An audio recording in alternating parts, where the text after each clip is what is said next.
yeah honorable affairs na oye deputy minority leader and the minim say what to nanu to akase parliament no wakobia and say person Agyenim no di obi foforo so and conti ama emrantie na ba kumbia na ono kraye deputy national youth organizer adana say wejai say wamzai amabi medem ono ankasa akose ono so kwakojina ma yato abama no waba be shop no anai enti apart from ono no muntaka enka say onkobie na haruna do so nka say onkobie tina manfo adini yo mo ne say I'm really say say bi ati sa na ba na akoye say jame bibi no ma yinti na ma yeyi omo efiri o nti anye ya na be affect omo primaries na kura e hono na mse ebini mo eka me no mo eya de kakra na nka nya de a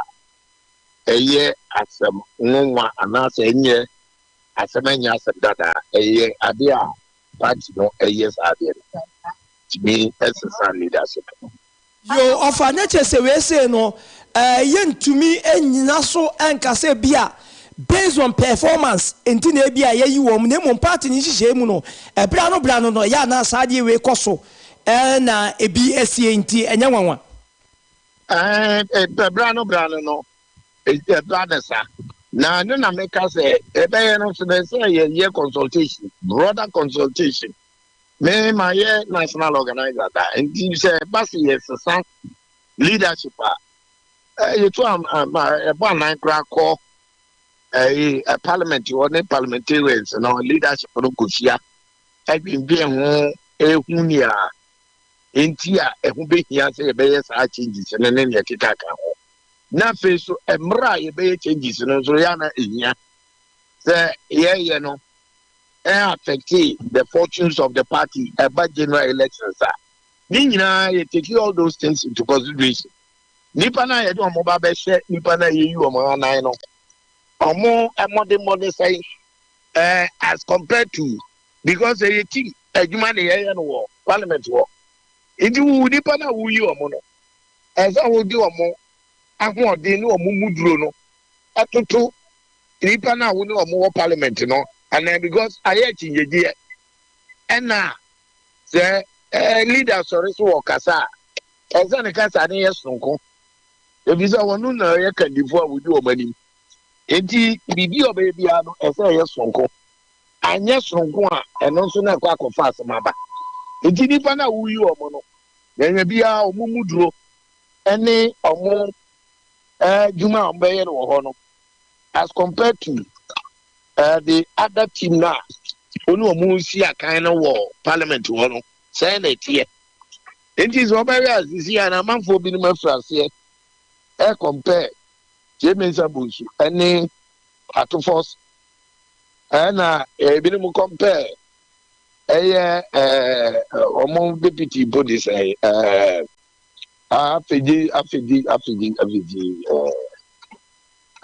marking afenyo marking yes afenyo marking any na amakofibua amanfo start compare omo no na omo dey but you see as a party no answer na omo be take this decision we no maybe they took a lot of things into consideration me minimum but I believe say near eba na near me metimi aka agira pa ne say parliamentary leadership no enya bato ene ye koto yi omo to say ye to abayi national chairman general secretary national organizer na dey fika aka.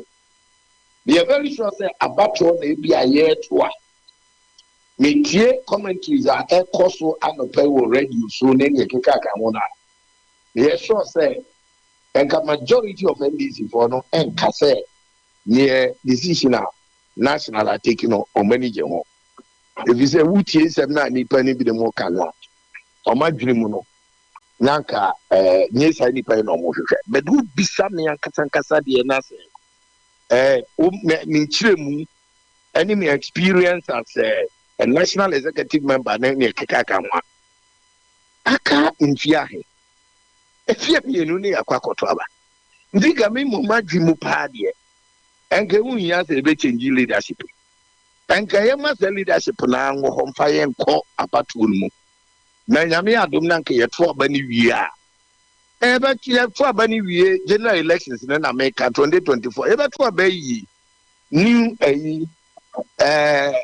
parliamentarians ndi o mu ba na fe wo change leadership no na wa trans no wa ye bi na obi e hu zampa unipa na wo no na wo jira so se wan we ya enfie mienu achi no ye be wie na se nipa fufuro bi ma sia ba na je se ebi asesa ebi ne yesan ababe ebi nti ofa wada rumo ebi so kika se wo hwe yewura Haruna Ijusu yewura Muntaka wonu ma no di me asebedwa nanim wo me asebedwa fie mu a sade wonu mu duro esitie ane modern mu a wo bo e wo me asebedwa fie onti sabe yo benya kwa akwaye primaries na ebi a we kunimdi aba no ato wo dwumadi esu nti na nsesaye aba woni wona wo ka sa asem so ya adwen sa na mpese mbisa ne se brother se ne sa na tie dia ene da de ya omo na nkrofo ya omo so abai ye hia omo parliament na ye hia omo NDC fo mu hia wo ba ada na ngane de omo de ye de omo ba ta omo so enya kwa nko no nko ye primary se nye monthly mu de na omo ba isi ane de ho no minia obi a obedi sansu ne beba no mini na nipa no enya bi say national chairman ankasa ni nchire mu mpo no wo ka say enne ana samre wo hwe ade esi Ghana fo ani so pa any economy na atitia pansabuti omo hwehwe obi a owo economy mu nimdie na wo ba bedi party nanim wo mrase badwam ba jo sa wo ti bibisa apa ani na cheze ni me Canada bia na no na abam no se ne sa na ye ka be panedia ne ye po bia ya onim oye economist na onim sika sika semu ntutuye owo hu nimde dia ani na ye flag bearer bia no so wo sa nimde ne o Samuel na me gina simpie so na ko magi hu achinje man na on tuton kasa bi metoto niema sei na ncheze nka yetimi aweni ofa ntu kan say ya wo pese wo kire se wo ka financial background and economic background dia nka yewura kwabledufo na me fra bela NDC na de wo ken sasa na tie dia na masa national chairman nini akwajo ni na mko na num ko kan za no no no na guy one ka say sisi economy na beye you better keep center stage where political discourse so on one kind and I'm into your pobia or your economist and now say only says casem no who and to ye no who nim dear and one rice bedroom now what about be your name as minority leader now where it's me general so about twice yes I know guy yes I know okay idea any other na yempe obi a ono so wo sikasem hu nimde na omedi party na nim as flag bearer na ontime enchechire nyema mu magana 40 ase no muntu abaman me no enema ne bi wo ho a ya na ye take your decision say yes sanipa emre makwan emra no so makwan say it me yes ade eni payfo ahia ni ya changes no anu no enso ho a actually internal party decision I take. And Jemu I bet Jemu ya veya no crano as I got chicken zembe grabber. Inti party no aqua batos, the trouble anyway. Akoba say party pay for not trust. If she say parliamentary leadership, and I see it changes. I changes one. Says I'm a parliamentarian sleeping in grandma who say Muntaka Abranti or what Tamale no Tamale Central and no MPB war Inusa Fusenia near Inusa current MP now on this young man, I've forgotten the name. On name Muntakamzo Mo, the same name. Na Nedimba could be a camel. And a pay meeting war because if you did back or there wasn't any such consultation. Now, honestly, or Casacra is here, TV3. Osha, or no, Anthony Haruna Dusu, and the idea or more, maybe Nana, Mutala Muhammediana. Mutala Muhammad, yes, Mutala Muhammad. Osha, maybe Nana, or ne Haruna, and the air person, yes, but any on any more, just on any best super.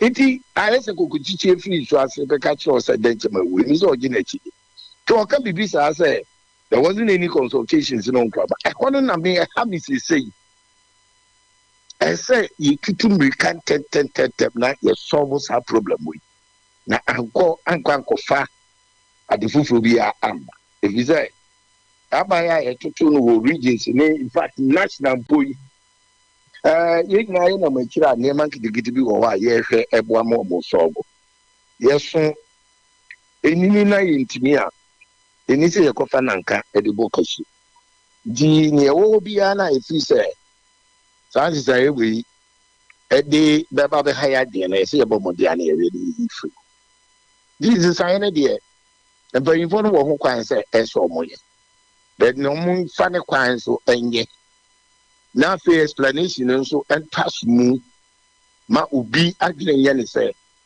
ejina bibifofo bi so ene ye de yes answer mo ofaya Boateng Jan akane domfrefo de ma NDC amekuo agenko afeneti fo beda asesa no pay papa ye to nsafre ho waje pre no acheche nsem de ache ye ye akoye ni bibini ne enti ase a ye beba won champion ye bi open ma ye de da se do abusiafo yewura ya Boateng Jan and ye called in chain former organizer national organizer de ma NDC ene ne no atwetwe enkomo no breto ba constituency atrase Mandela Aduana efie boko die nyame adomo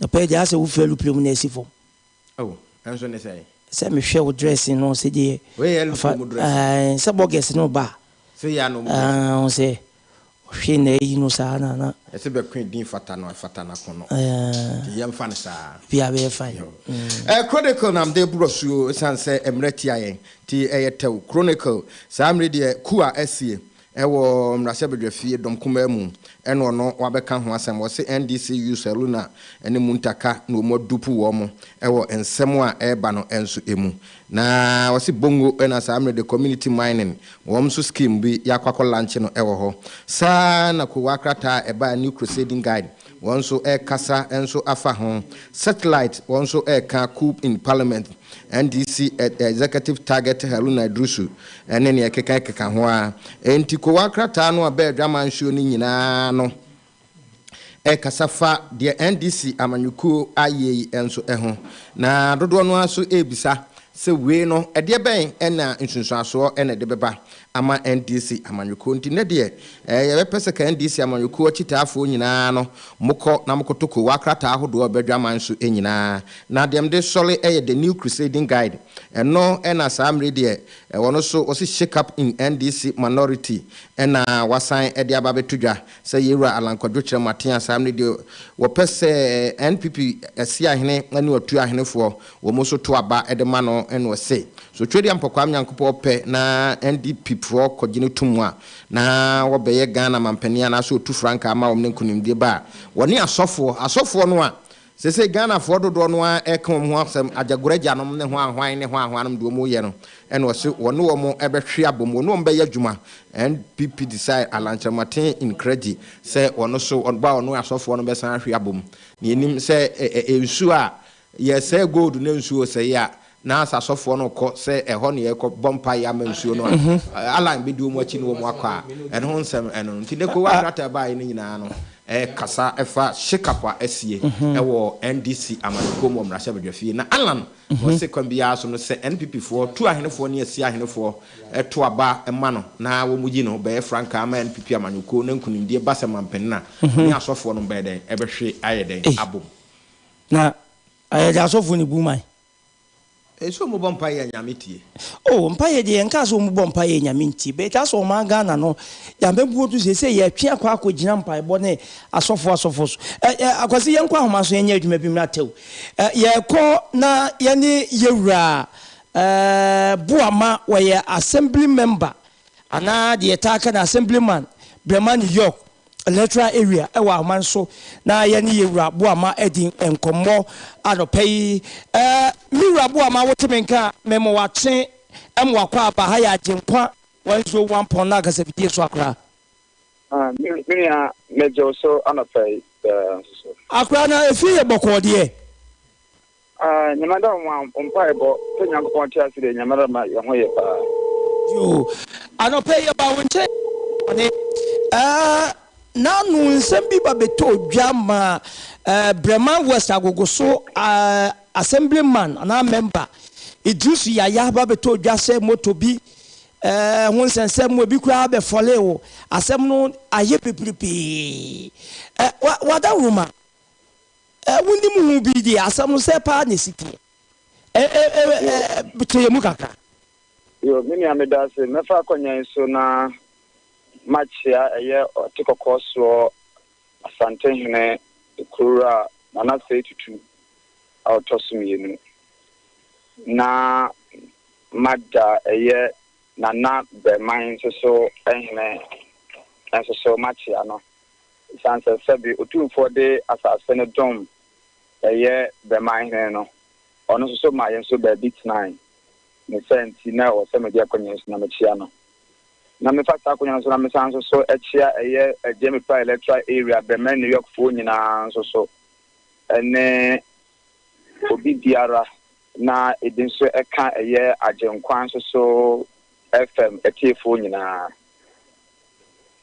esiafo machia wi na meka se asem no efri baabi ene bedru baabi ni senti mesrese obi mama kwan na metimi akye mu ama ntiase no abayi ni nyane se na niema bi ekoso ewo assembly ni dwumadie mu a na menne mini ayaya yesusu se emfa kwanso na etiamra ne senti yeshase se yebetu ho anamon na yaboa ma yenyina ya tenetene eniema na maswamenso afanentuma pade afra enumu ena empenimfo bi no mu hunu se sebe empenimfo se de oso ntatache no edemani sano esan anamonto papa na yepese yetuni de etenetene assembly no ma assembly ni gina ba bia wo se gina no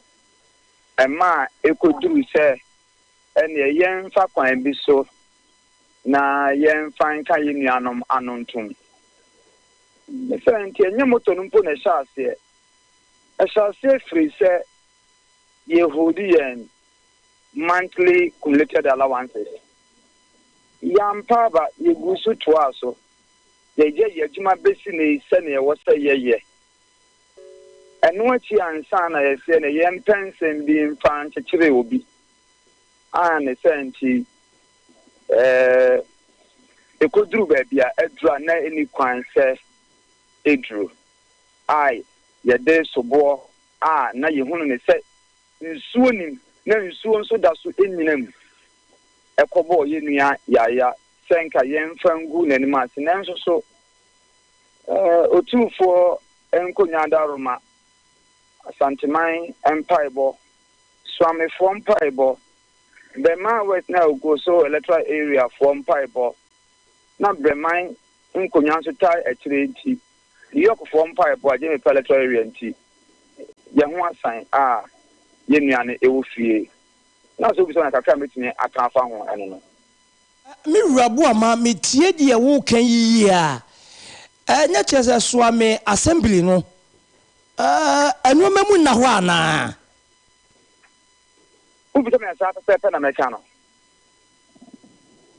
e ba so say so ubi to me asa pepe na meka no ene memu ena ho nese eno memu na ho a esi dai wo bi kira adwena ebe wie tie no na wo ya no akwa wie abanya asem ana me ka se mini se oni obi ka asem obetra so bepa akwani asanyina so na ode aka wano atun ana me ka se ansha se o moto sumpo yalla wansa ye de ma obi ano yen ye de efiti beye August mo be ya hodi yen de yen tia maye enti eno no ama yanka ya no antumu ono omusa fa akwan foforo so eno so anya adwuma ene na ye mpe kwan bia de be fa so de be ka ma no atum sa kwan no mo fa so enso so we enso so nyame adaroma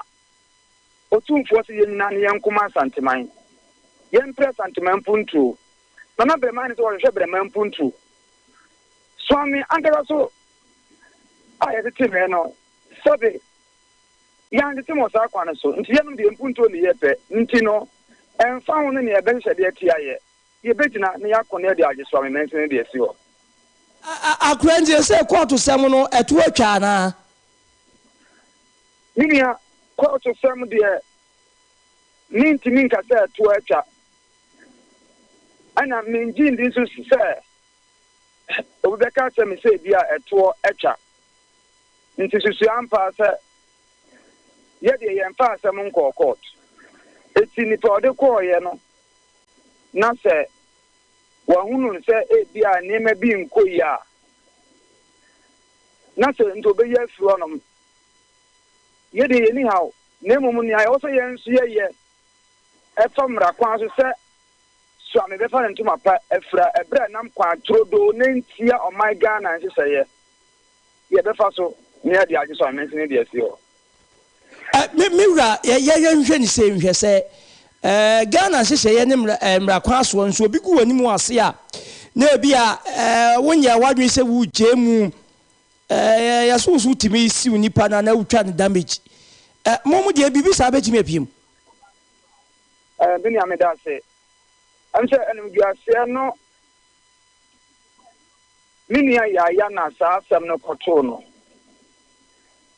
na fa se kwan bi so no ye che no bra ni kwan se obi eche no na onyama me ne no nkasa ye anya hunu se ne ani timu kopese eye enti eno de meja se mi na be kan wa se nemom anamontu ana ye tuo ne de ye begusu na ye tu semra kwa so na o se ye fa ye be to aso ne ye de agiso amensen de asi ho mewura bo ama yemfa wonsi ya na ni producer ni nkomo kire na ye hu de baabi e beto asem no so de afri enti ani gya so na ni producer ento aso ye da sipi ma menka kakao mesrawo ese de be so ne se Bremen New York for ne Agyenim trafo enya gidie na owo nyame mu omu ansoma yen se yen kogu omu animu ase na emomu no ne wosi ye na di mpuntuo eba swame na swame se ne fa ntuma pedifra no ye begina na se ye mojampo sane ni pebi ni hwehwe na ye de beto ne de ekra age swame mensini ne bia ka santiman yo enti any producer ni nkomo ye be hia wo studios na yesi nkonya 101 ne edi swame ho enkomo sanse swame eda ye nya yakoma so me badodo we aye Brema New York assembly member yura Atabuama na yakọ ne no akwa twetwe nkomo no mehu na mekenti ye mpem asem en wo chese swame ne de eno be wo assembly ho no kentenkuma edosu ye na wo ya wadwen se wu na wo beka eni wo be tamfo papa wose santimewura utufo setu se obi edi adwuma be so nsa wa santimemu bia no wo ye adwuma de asoma santema wo ye adwuma de asoma Ghana man wo ye adwuma de asoma bibi man ni wiase enyina ti wono be ye adwuma dene na waje swame e de esi ho esabe swame assembly nye nipa ba ko de a enya ye dia and I had yes swami. Yana Yahonia Boafon Catonium, Rayapa, Mpasuaso, na Agyenim. He wants. What's the wedding easy? Oh, you butu Wakaka.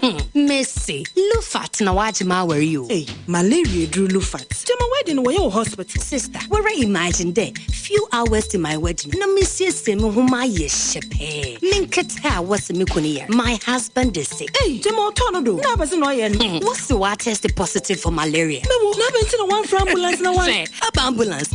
It's not a bicycle. Hey, no, that's it from Kakabo. No, kick. Many wedding gonna me make up Nina. Sometimes nearest pharmacy. So one meji Lufat. Entrance pharmaceuticals for one malaria druna. Inyo. No ye na wanter. Mukuno china nenadi. A brante pa. No kuniso. No pona waka that you may kiss the bride. If you want to show day. No, donna. Man, no, you don't know. Indeed, woman malaria and come to them. Lufat. A malaria drop test for malaria before treatment. FDA Ashesa a dead in Kratway Ajatumsa a ye. Foligo capsules ní syrup your multivitamin for fra. Ejema mo fani benina.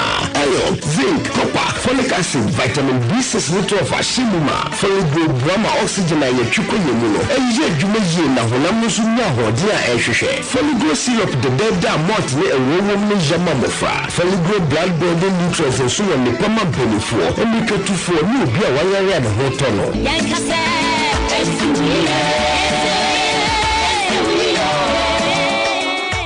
FDA ahwehwɛ sɛ gyedi nkratoe mu agya atum sɛ yɛ Obiara ribisa neda me shiva on a payment and wasn't brodo me see all your alternate fatigue in a fever so on a pay me with pizza me see all your alternate malaria then mo general body pains but I'm free sick of alternate everything be alternate sick of in be the ultimate no alternate malaria fever no alternate ni fatigue in a headache no alternate Weja wuna mi yao, no alternate.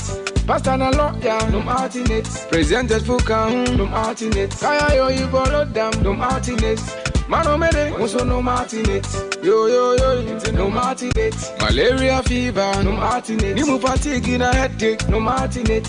Weja wuna mi yao, no alternate. Pasta na lo ya, no alternate. Presented fuka, no alternate. Kaya yo you bolo dam, no alternate.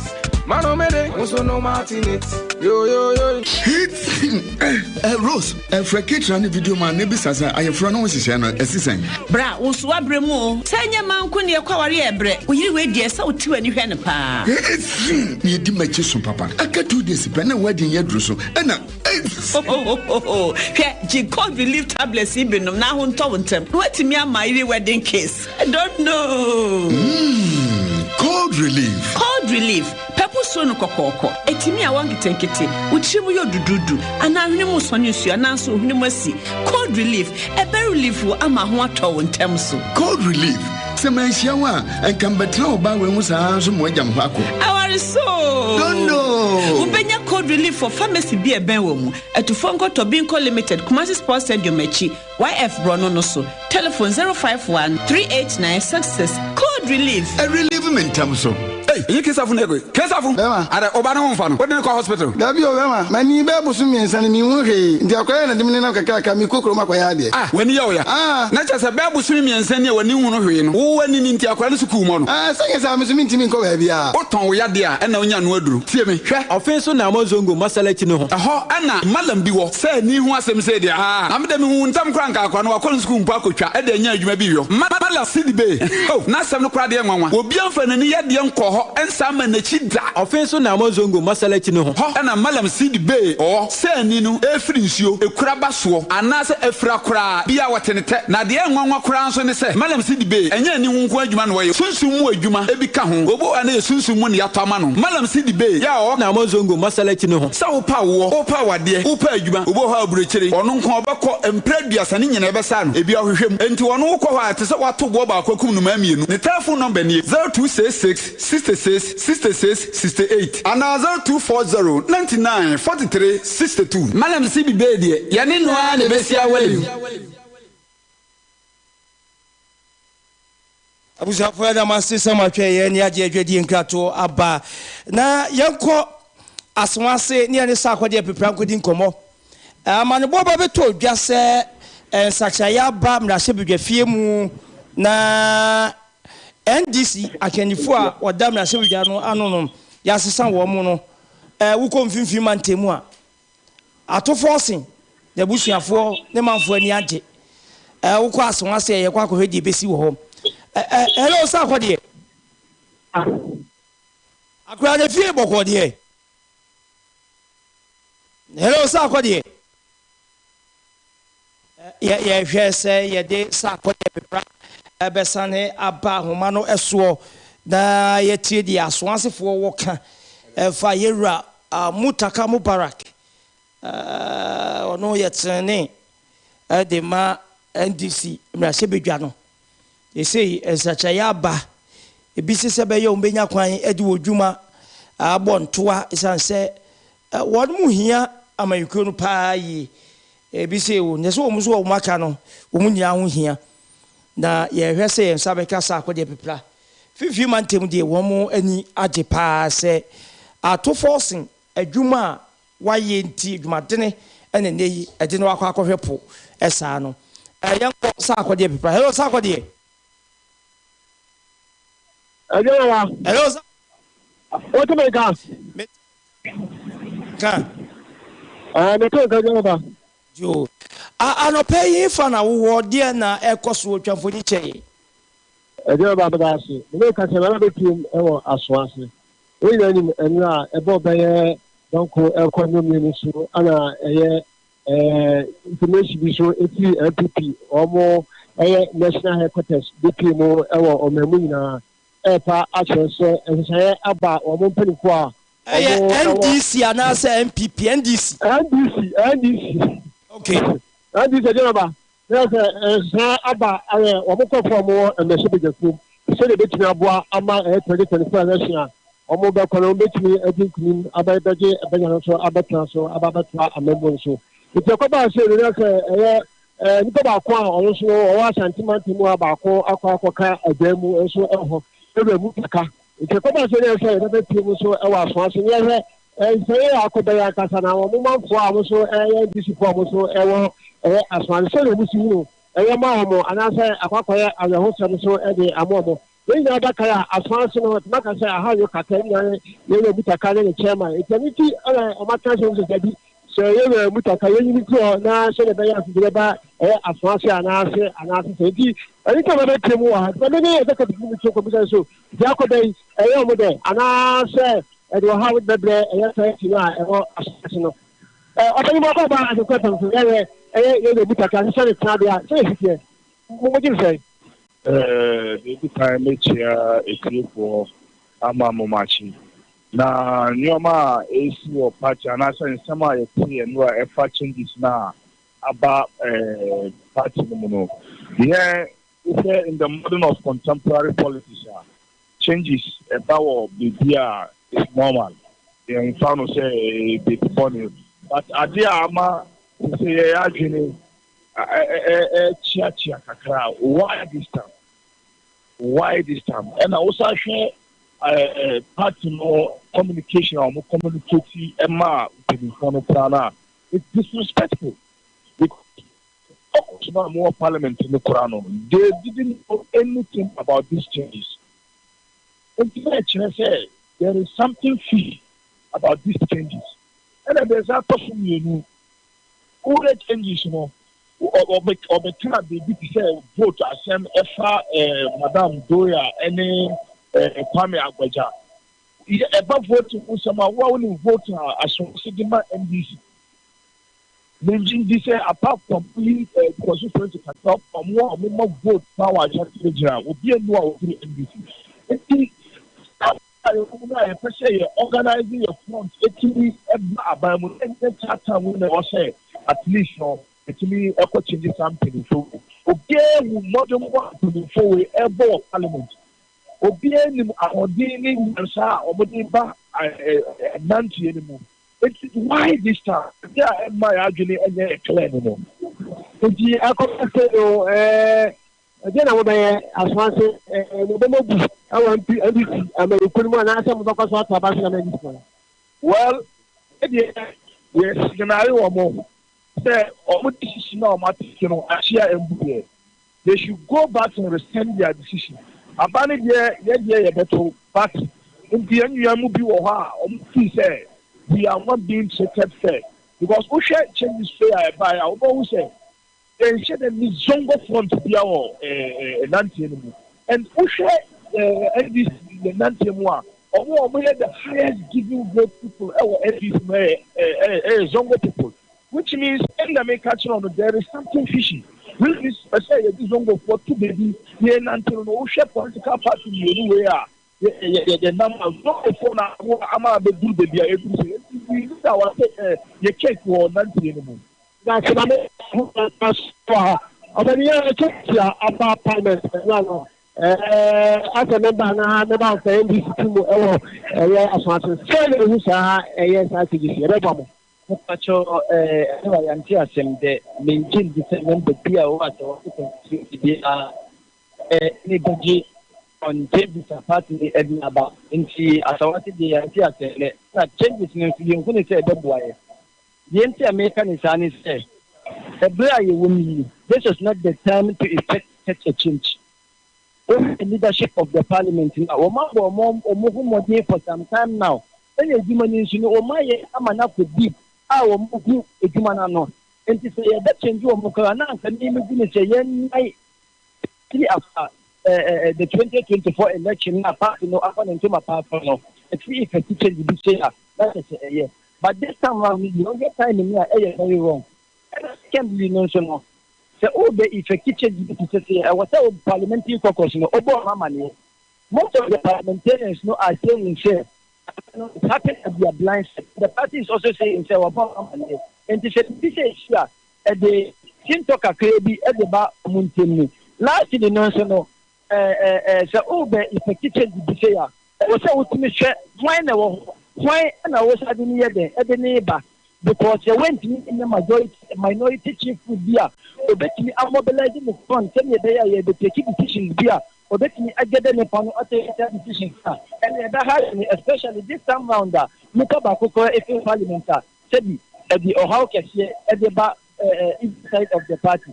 And the idea airport in India said a country near Dia, not in the country of the child. Mamele, who fancy Mpasuaso na mobile video commercial. Open here, we will be Kasa after I Mutaka, say, position. We do say, when the chairman, one, two, and continue, you know, who say, I have bad decisions of 1 year that and that person for another 2 about so I Diana say, NPT for the chapter, NDC for so as once here. Now, question you can you need and say, I'm going to this year. You I was halfway.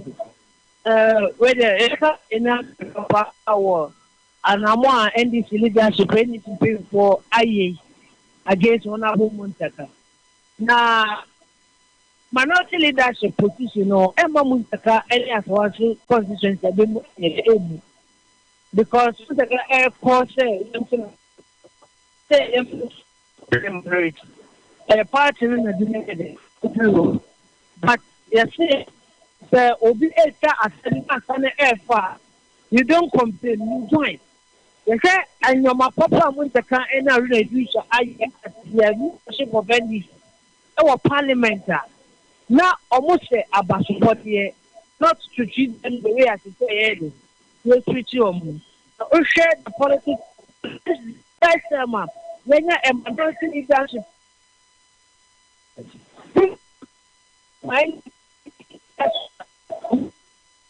Budget. Budget. This is the first and the almost end the government by proposed policy of a DUPA and and see the light of what the rest of the day. It is not just only that's put our moment our parliament. I saw more at the moment we're gonna assume go Emma NDC. Why in them? This is all microphone right now. When more wants to talk there more baby. Frank with you. He said they won't walk final match. We met 18 and also what is a man, no the patriot result. to pass in having a this one. We would go to compare now or the penetration for locality. These are what I should do, Mamo. I walk over for 10 minutes bullshit. Because I said in Parliament and the leadership now, we have more clouds or more to in your day. Said that night, you speaker of Parliament. No, or you did it, no, or one quotation in order to justify his position. And your day. What about always deliver that? And yet, for money, the clouds to meet. That's back of the leadership that we are talking about. They are good, but comparing them to the current top leadership, is very wrong. The thing I could say, as one,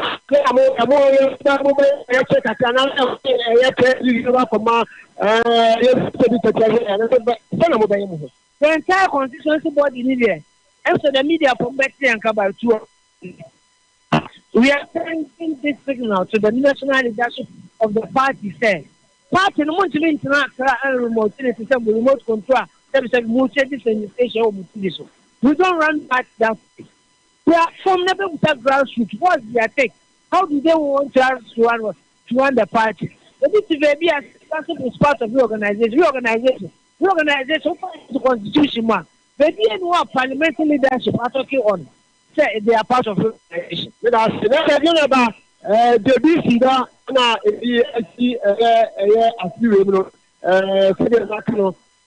I am someone or more any other party is not buying a more case here. The BC that and the also the BC that to me after I am about two. Or also be AC that every other. Swami, and also, our 2023. The transfer power or I get on a mental see that also our now some said what you can pass on the back with Manfred school or a 30,000 Ghana cities and to me a form of Manfred school is a million Ghana cities. Ana who to call Manfred school. That's also check. Sakodia Bepra Adiana or de Ababa Sumiano Peno, young Fifi Mantemu, na Yenya Jumebra, Yani Rakokuya Bua, Akon, or near Deputy Regional Communication Officer at the NDC Central Region. Na Yentie study also reactions no ASIEDU. Mira ko woteme ka me wache mo kwa ba haya jenkwa 101.9 ka se video so asante mantem Kumasi. Akwara fie bokọ de. Kami adum yewum. Eni jesem na abama ye na yeji eni wa. Na bibia se bokọ. Yo, eni ya wokọ atifido mantem ba asante mantem aso ase de a. Asem no nye de. Emma binum enyo pa ede na esi yenti amode anigye na monsaken efa changes e bayi mini aye some party for nti asante ni bia beka se osom eye otumfo saaso na yenso aye party executives some yempedinfo awo wonkran nti at any time in points a party ni be take a decision through yempedinfo no yehu ni say NDC'S na ebe ma party no akosoro nti yeni nji say obi ne ra hu nti na yeni age ne mbom yeni age say party ni mpedinfo akasa ende bia wo kasa sana eti miraku titi sadia na eyesronko ewo yera forcing ho a ato forcing kwa me na ho a enei wono na eye leader ewo mrahye bibefie ba NDC afemu a I disagree with you or asama ubisame ho. Then na yesonko wo nkafo na wo no ho a. Wo mo wontumi a obi ankasa. Na obi ne de wo bisa say then na yesonko wo. I'm not sure the media asked this question when Honorable Aruna introduced a fantastic person, a committed party person. Mira meka sadia na yesronko a ye unique a me nka no wo kwambone so me ka no se bia ni nimdie ni sue hu na ekuta no bia be sikasemu the contributions wo parliament bia nti se bi na me chire say bia ye can consultations course so kra no e bia e be yi nipa be edin be ba ko na mi bi be ba be kan wo no ato forcing ho but at the end of the day no wono na e bia ye yi no ne sadam pese me kire enunti enye se bia bone so mini ameso me ka no manka wo bone so I am the impose we bisa because people are also asking this question say then yes run kunti srunko na ameso me chire no okay Matthias yeah adwembone so dia me can say your party for na yasum ye mpenimfo to say the asantini bia som otumfo ene de as I say the mpenimfo be ke bia so ye jetum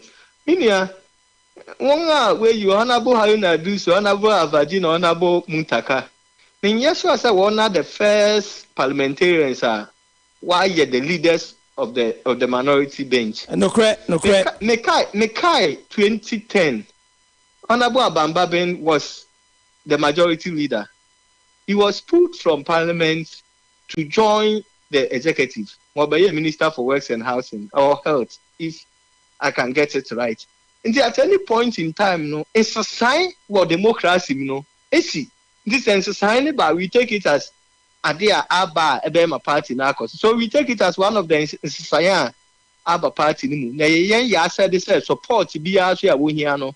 Ya dem won go to ASIEDU. To say support ya dem edikan for na wa ban mo won go to this ASIEDU. We should give them the same support. Okay.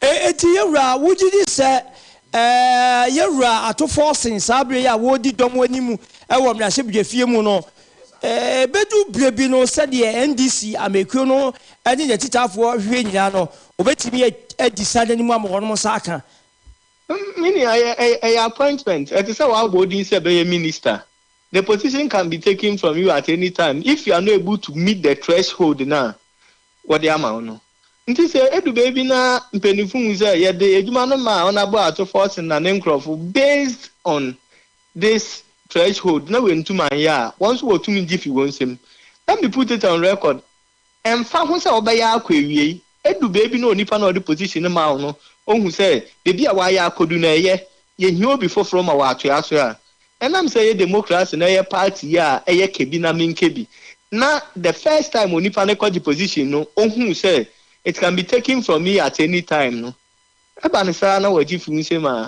you don't have anything to do but to give Onipana what the position and the support so that the party will succeed. As I say, your party need who say one no the party name no. Their party nation say Jabema the necessary support.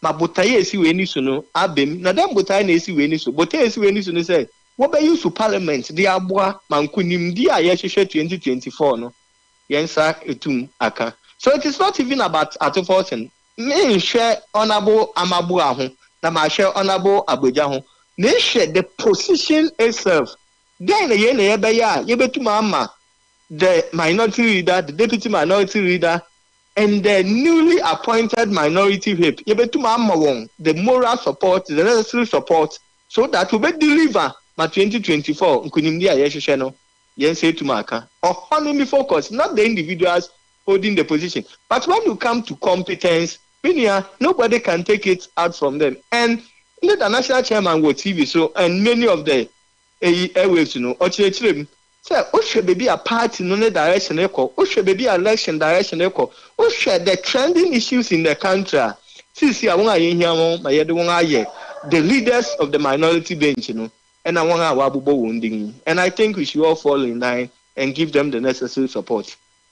Miracle answer no betiti mu no we di asem na e ka kire mu titu mu a mudi amekuo no ti no musua bibia afiri mu se bia ye adwumadene na asoma amekuo ni ya ebre bi no empanyifo behunu ni aboaba so e kan bibi kire mu atitafo no ana minia amanyoku nimu tumidi na nimu position award mankrofo no dia ehia wo mpa edi makoten eni gidi a nkrofo no wo mu nti one esese yanga ye di echi no eyi ye ensuehu na yehu se wo ye adwuma yem no we should try as much as possible say ye be ya the trust of the people na yes someone secondly as I say adwumaden ma manfo hu say ye nya one trust enam adwumaden a ye yenti na thirdly as I say ya adwen a eye towards adwumani na ye achieving the aim what the adwumani ma in this case winning 2020 but I think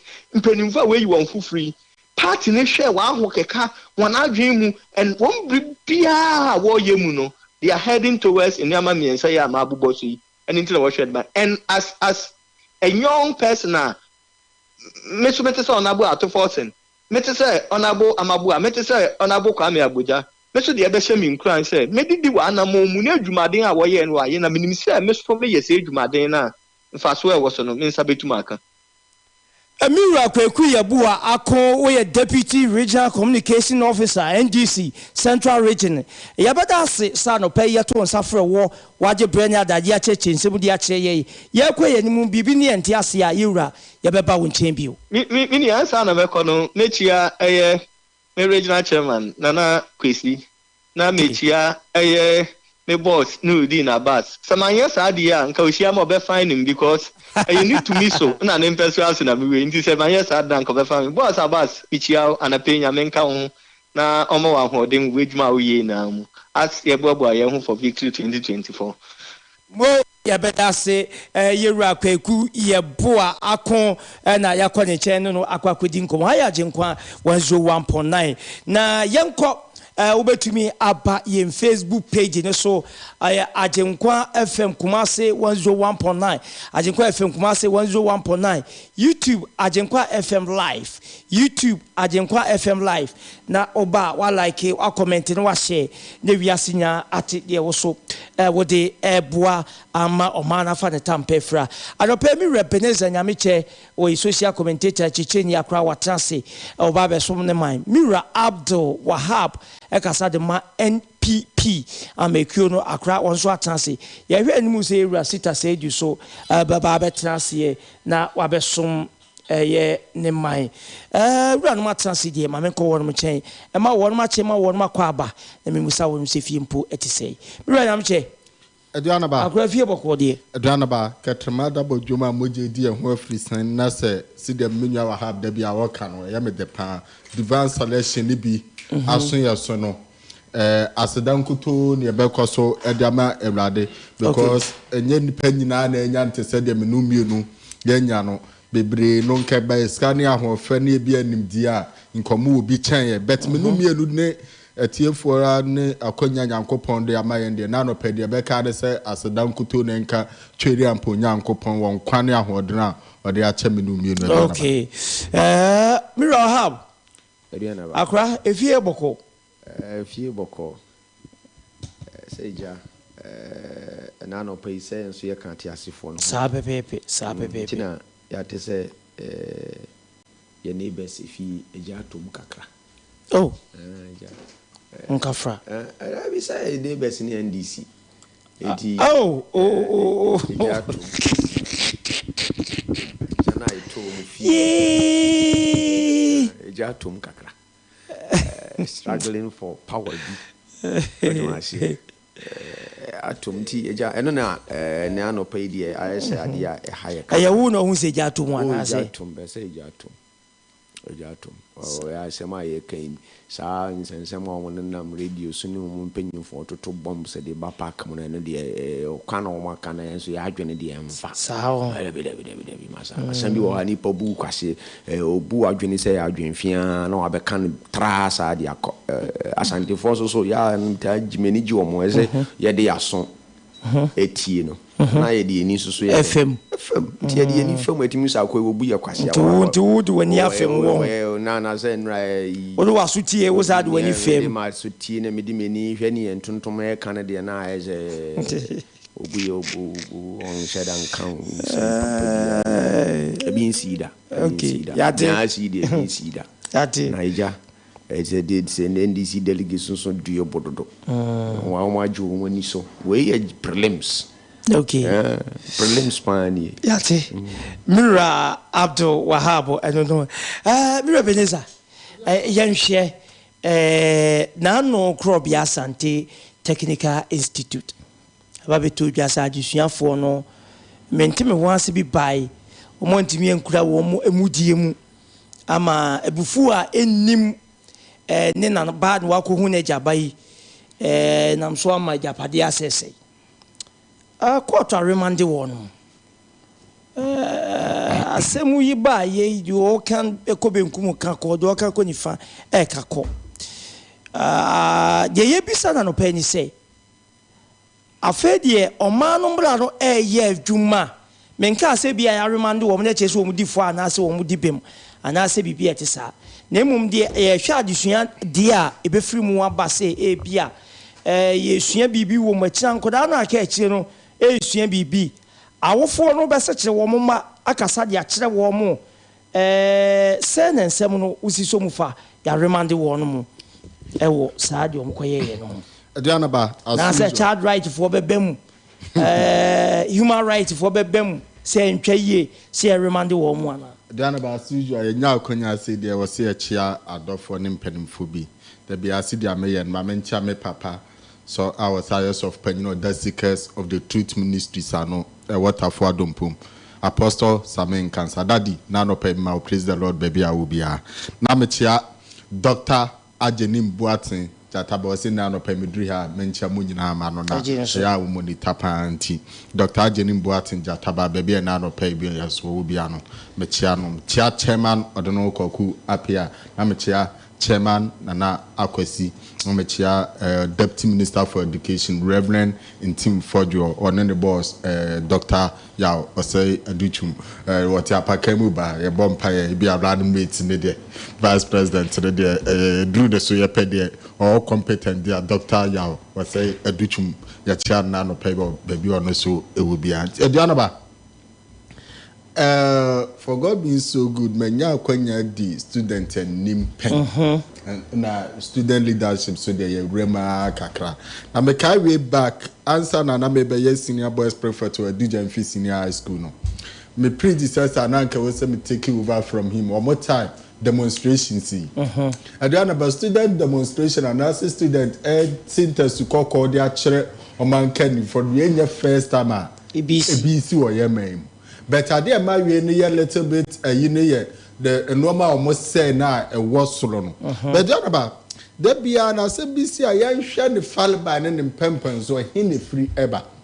So what here some students can ask some about and say almost say or more predecessors results nen sweni and the kind of treatment principal no it's alleged in some of Kenya is alleged. So the kind of treatments are principal no edema student na they do school mu and so nya about one way or the other I was see am penning for so di anim no eduru ba bia senchire no kre e ka kire mo so Aduanaba uko schools ni bebre a won headmaster na nka mo ye eja edema mofra no wo ho no and as teachers na nka mo ye eja edema mofra no wo ho no Aduanaba bebre na nkura fa ahudie so okay e wo schools ni bebre Benam so many come up for Bientino.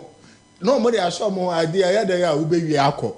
Now no metia some regional minister can say student leaders no or more and sure more or something like that or more per moncho mono. I think Edra make kind story beat sad. I was a little bit sad. Because look, student leaders no maybe when man amount to mutu and I say if you crowd or money robia because they are leaders now or the chromo wanted.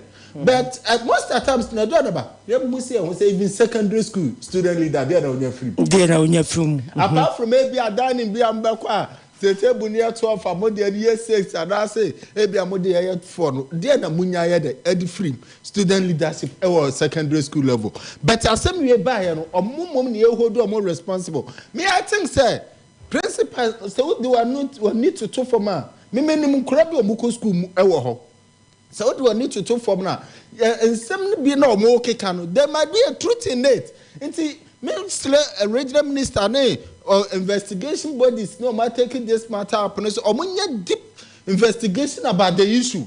Then yes, I'm crying Kwana or Marcos Hadi like a more punishable. Having said this, Ninja be supporting demonstration and I say BB South. But most of times, you're penning for now, you do almost 2 schools. No. At times, they will treat students, no. I hard.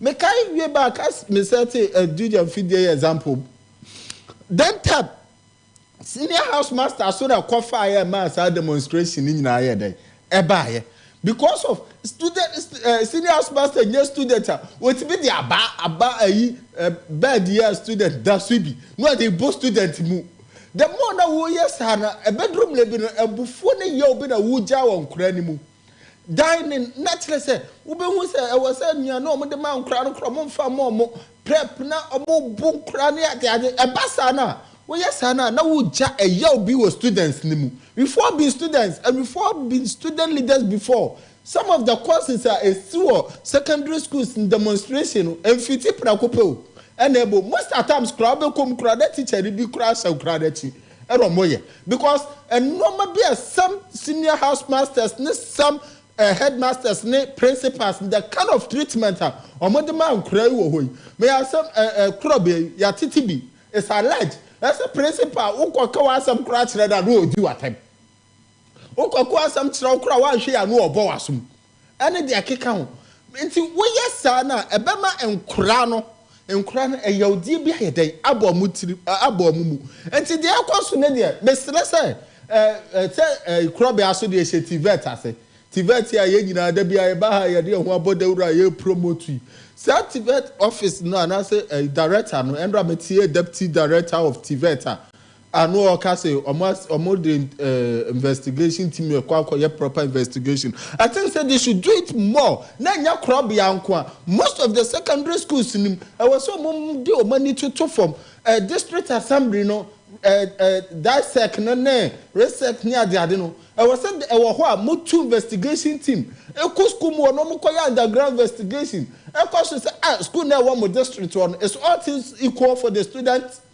Samanya sana de bia motina wa na just a demonstration and sana ye betu wana mo de bia say ya na behu and no be course na de entwa me condemn no 100%. Say students there are so many ways ye dey show our grievances say bia wo home and I say dey be nyawda there are so many channels. I remember those days now yet me the far SRC so na say through academics na akofa assistant headmaster academic office na through headmaster's office say through domestic akofa senior house master office na namu anokra through babia fa house master's office na namu na akopie senior house master na akodru assistant headmaster what do you call it domestic say administration so a process no wo ho a what so far so dey where you how they to penifon but normally penifon so encourage them how be to omanima omitie ebeni dey akoso even various universities UCC school fees was in sebi schools ni bi wo ho the parliament dey buy so mon charge 15% to the jadaba omon charge ebi a charge abroso encourage bi aka ho asema so VCs ni principals for bi ayo madre so montie but that crop ya that sorry na encourage tintasu kokwa obeka so ya na say intime dem esre yem penimfo na omodeda enwuma na schools na no na say eduru ba bi so omoso ntie nkura no esu no omo how because the course no me condemn 100% as student activist and as been a student leader before and I'm still pursuing to be a student leader no there me condemn 100% but you pen for no so the schools now no na jaraba e bi mo ye no e de ya wo se nkura ni mu hwe na me say parliament party sa so a me nyini say demonstration the only panacea we betimi dey address Aduanaba I've said demonstration no. There are ye fast demonstration. May I have condemned the uncrowded 100%. I don't support it. Me time now me word do that. I remember now one day now me boys perfect. One day now almost every day they be go back sir. And so that time crowded then ye free SHSC. Na ye can say ye tua. But every Monday, almost Sunday to Saturday, after beans. So boys see be bad, go back catch them say SP. So 1 2 1 more uncle can be and in fact, that time no many boys in the casa ye 200 more than headmaster no ho near the cotton and in fact that time would do you believe said Jaraba so the cotton headmaster and then na kwa cast both abukwasa some froko they penny at the bama nka what you say anka asundwe beba asundwe ma ye nhwe mpanyi se usi fo no mpanimfo no me at times no ye prince mpanimfo no me baka say the nkra no ye no I condemn ye really say usi fo no mpanyi se ye kikafun ye kika de madam pan said the regional minister I can say a ban se kebia be chi awofo ni betua awofo so ru a wo mu pray wo ye ma dada asitem no se ne sitie e braso se me futuo e ko e de ma wo mum penisi wo fra dodo ma ma renfu ba ko ye ba ye wo ye de ne ado be ka ho awofo be kwa kotwa sika yes ya awofo so unu se me nya ba ko wo ho e wo krobe ya ho okay last ibusa wa habia na nka me pe transfer ama na free ho e de aba NKETIA okay Aduanaba awofo wo very a big role was so when we say you various Mr. Teshan secondary school you were guidance and council unit enya adwuma e bi na wo kayo enya adwuma when we say wo PTA wo ho Aduanaba senka ya dia guidance and council unit no any students no e close na ka ye adwuma na ye effective for ho a nka Aduanaba sa no ma nyina nkom be hu asia no kwan say ya dia PTA e strong pa ye ena nkankura ne bafi ha wo mo namu no so edare ba bia ankoka papa eje tredo okay etu ka se nkura no wo ho na dakropo mo sore si ye demonstration no bibi koka papa ma kwanda mo de course no bibi koka papa na ma papa eje grade okay yes that's it so awofo de bebre ye woru a we si epre nkura na iko school 24 se ni nkura kire ne sa no ma ni nyina oho but woko that's the idea did me na san me papa meja me ba kwai maami meja me ba kwai no oko school mu a de oko school mu obi aminim dia omo main responsibility was school mu e principal for headmaster for no assistant no senior house master no mistress for no house prefect ness and leadership na wo school no omunna e wo main role na e wo so bu pray wo ho no mo bada sa mo no a mo be for mo say mo frare ye mo ma no mo for mo teach mo a normally these are some of the things but having said this no your students na wutie me a wo ko school ma o first priority ne say wo ko sua de okay sa de bi koso na wani nje ho a that is why you have student leaders Fafo moso na leaders na so mfa nkoto mpanimfo na mpanimfo so say oye school panyin bi wo baabi na wutie me a say oye headmaster say oye principal say oye dey eya fa respect ka class best student leaders chicken na waste of time so mpanimfo principals for ne headmasters na dey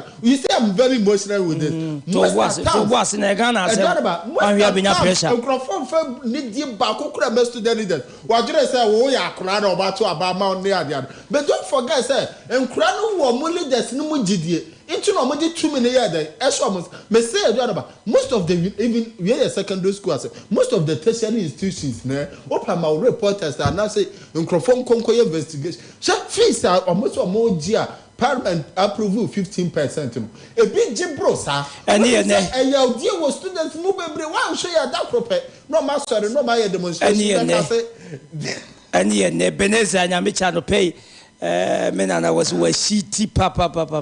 What happened? Aduanaba. Sita said you are transi. Late obey. Oba, or person the bringing Yaman on what they are cassa. Also, a woman tem. What if I know Okwa? If you walk, dear, if you walk, in a copasi. Okay.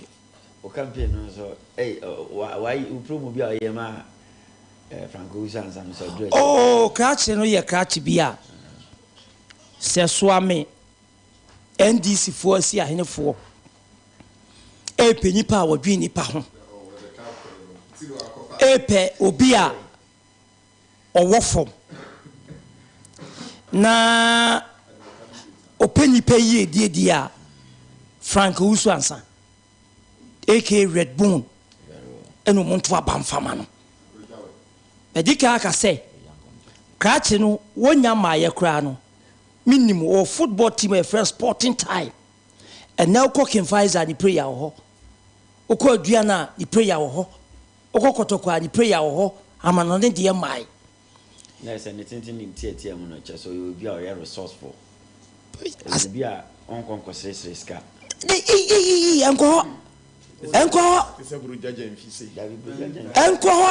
enko se kasi ya de se wura ye botom ni yi bibi di abu bye we nice gentle simple red bone muntu abamfama no o da bi enye ni nipa na emo nipa ho de waye tie de waye ani di obetumi sita de baby o ta akore ya na eduru baby ankuri ba Franco uso ansa na ye ka no de waye ni di obetumi aye ehun asem de ye sita de baby ya enu na ye ka se NDC'S si anye for so ame emma crash na kwenya na unprove beyond reasonable doubt. Mira Wahab. Aduanaba. Akra. Ya mi ya ne say sa brantie bi anka obenya future o. Emo se sita won camp ya won delete no.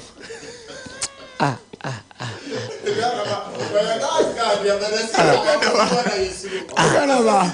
Yese mo basa mo che sita ya bon Samuel. Dabi. Have you any only lack of baby? Sita no come here normally no kuni biemba. Oh say it takes a day and you history.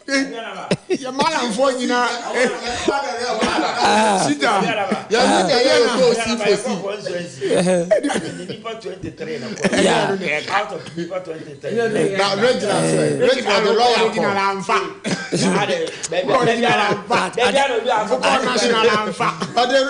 the lawyer call. Ade amoye sita me bonu so.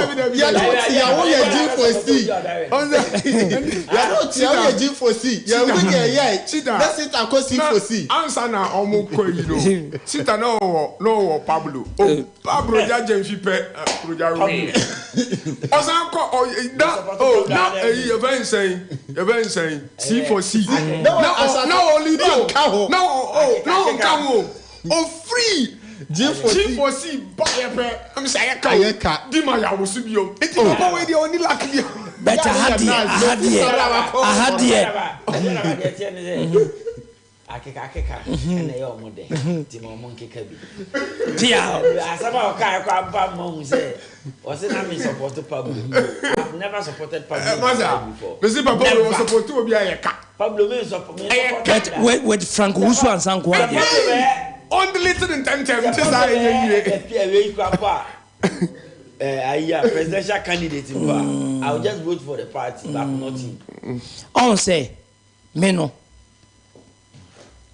Sakrachi ya kana semi on any platform any day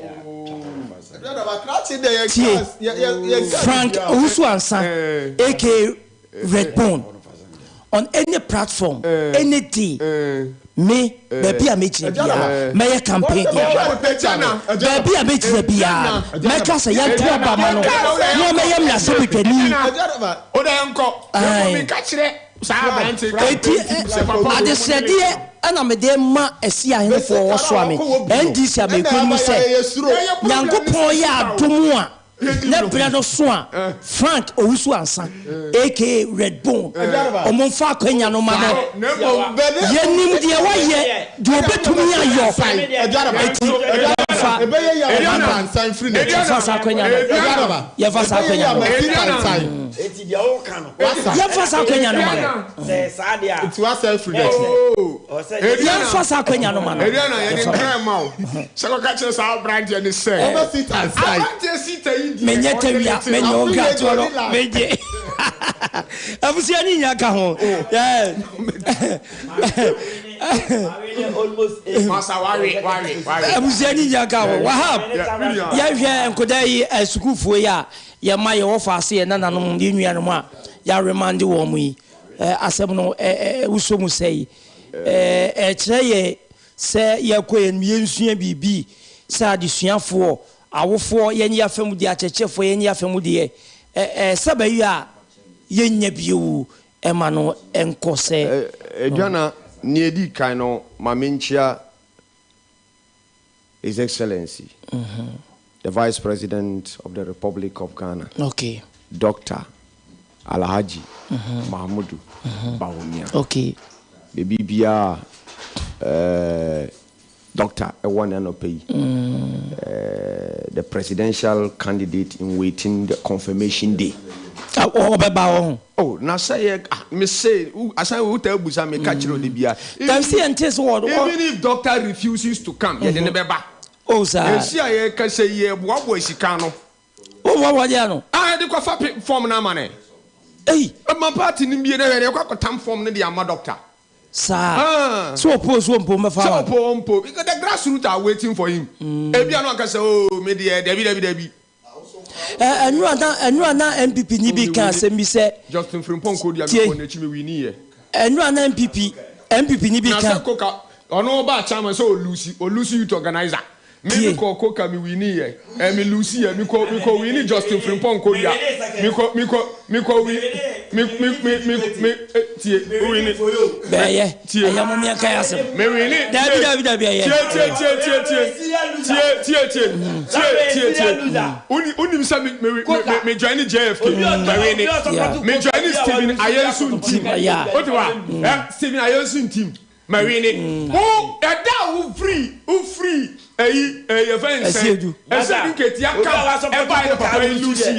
youth organizer, Mustafa, supporting your winning. Me supporting Nanabi or winning. Yeah, close supporting chapter close. Baby, me making inroads. Oh. As a lawyer, I was supporting Obe Lucy or Lucy. Hey, who are Lucy? What happened, young queen? When I was serious, young queen. Aduanaba, it's the vice president. Okay. Now, Minuye Kase, I will say almost started lobby. Doctor listing the tall list, the tall list of vice president. Randy meet no more doors of Papa. Okay. Papa, we were also didn't you know, God willing. Some catch say he's Obiad in Hobata doctor. Okay. Because he's now the candidate in waiting. Just the confirmation. And then I said, no, an MPP need be offering getting was say. Situation be here ni leader. In the current situation here, you woman. Or no, according to no MPP, leader woman here, Mahmoud Bawumia. Yeah, answer. When in the yard, sir. Men in the yard, Pepe. Was it Mpasuaso? May you wait, baby, a year dream. Leader is here. The only leader, the first economic to become the president of this country will be Dr. Alhaji Mahmoud Bawumia. Okay, Yati. Aduanaba. School na Krobia Asante say a technical school omunu anomone NKETIA na hwe omusuban hwe omusuban interco and I said ye ko commotion bi e be sorry bi na technical schools na ye technical schools na ye say ye omu hallmark yes me ya no hallmark that be me. Before I get to the point, but so ni pakura about discussing one sem no. Are you trying to say that the concept of technical school no? No,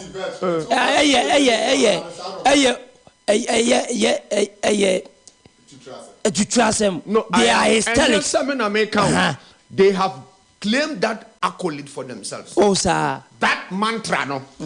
That trademark no. These technical students across the length and breadth of the country have taken it upon themselves, say, baby, no, and there will be trouble over there. No, they are the main orchestrator of that trouble. So clearly, what I want you to understand is say, Sam Gromfoi, oh my, say, yen trouble there, related to trouble. Ediana, yes, in Qualanis, you almost senior side, a fairly. And our protocol, you say that memory of the dead is a warning to the living. Say, Musinius, a fairly. Now, say, is anything to go by? Near was a tears, and he said, I was some Mushamusapo Mudian. Yes, see, Obiabo said. No sensuous would be a home. Meboa. Nanka, Eban is saying, na wako say me kwa etutrasem will near ukoye no ebesesa mo part mo seniors no one more resource na. The answer is no. What am I saying?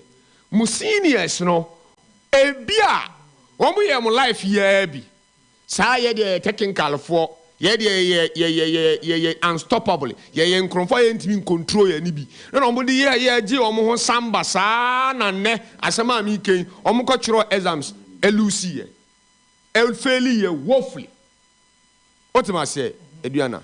See say ye hwa de no holistically e cars mako 6 and ankwala na say cars mako nsia okay and ankwala na akwede akwesey o relate omo actions no ne ne omo say abana emfa okay emfa.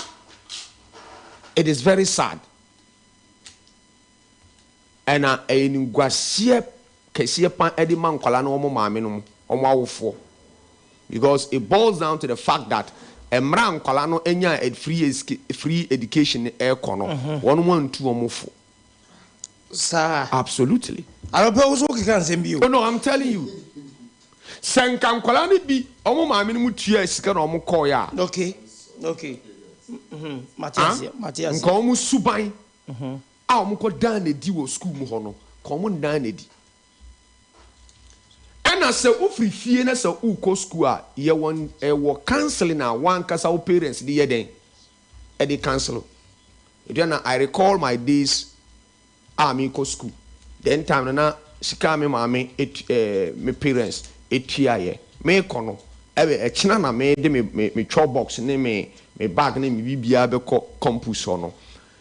They sat me down and told me that sika omo de ko tuama school yi sika na nka family ni betimi dia ye ade papa bi na emom omutua ese me nso me nkonya education no bebi a me ko mi nkan hu nse efie ebi ni ho me nkoyere me ho na me nsua ade na bibi bia ede asembe ba de me nye de me mfa me nko fore ho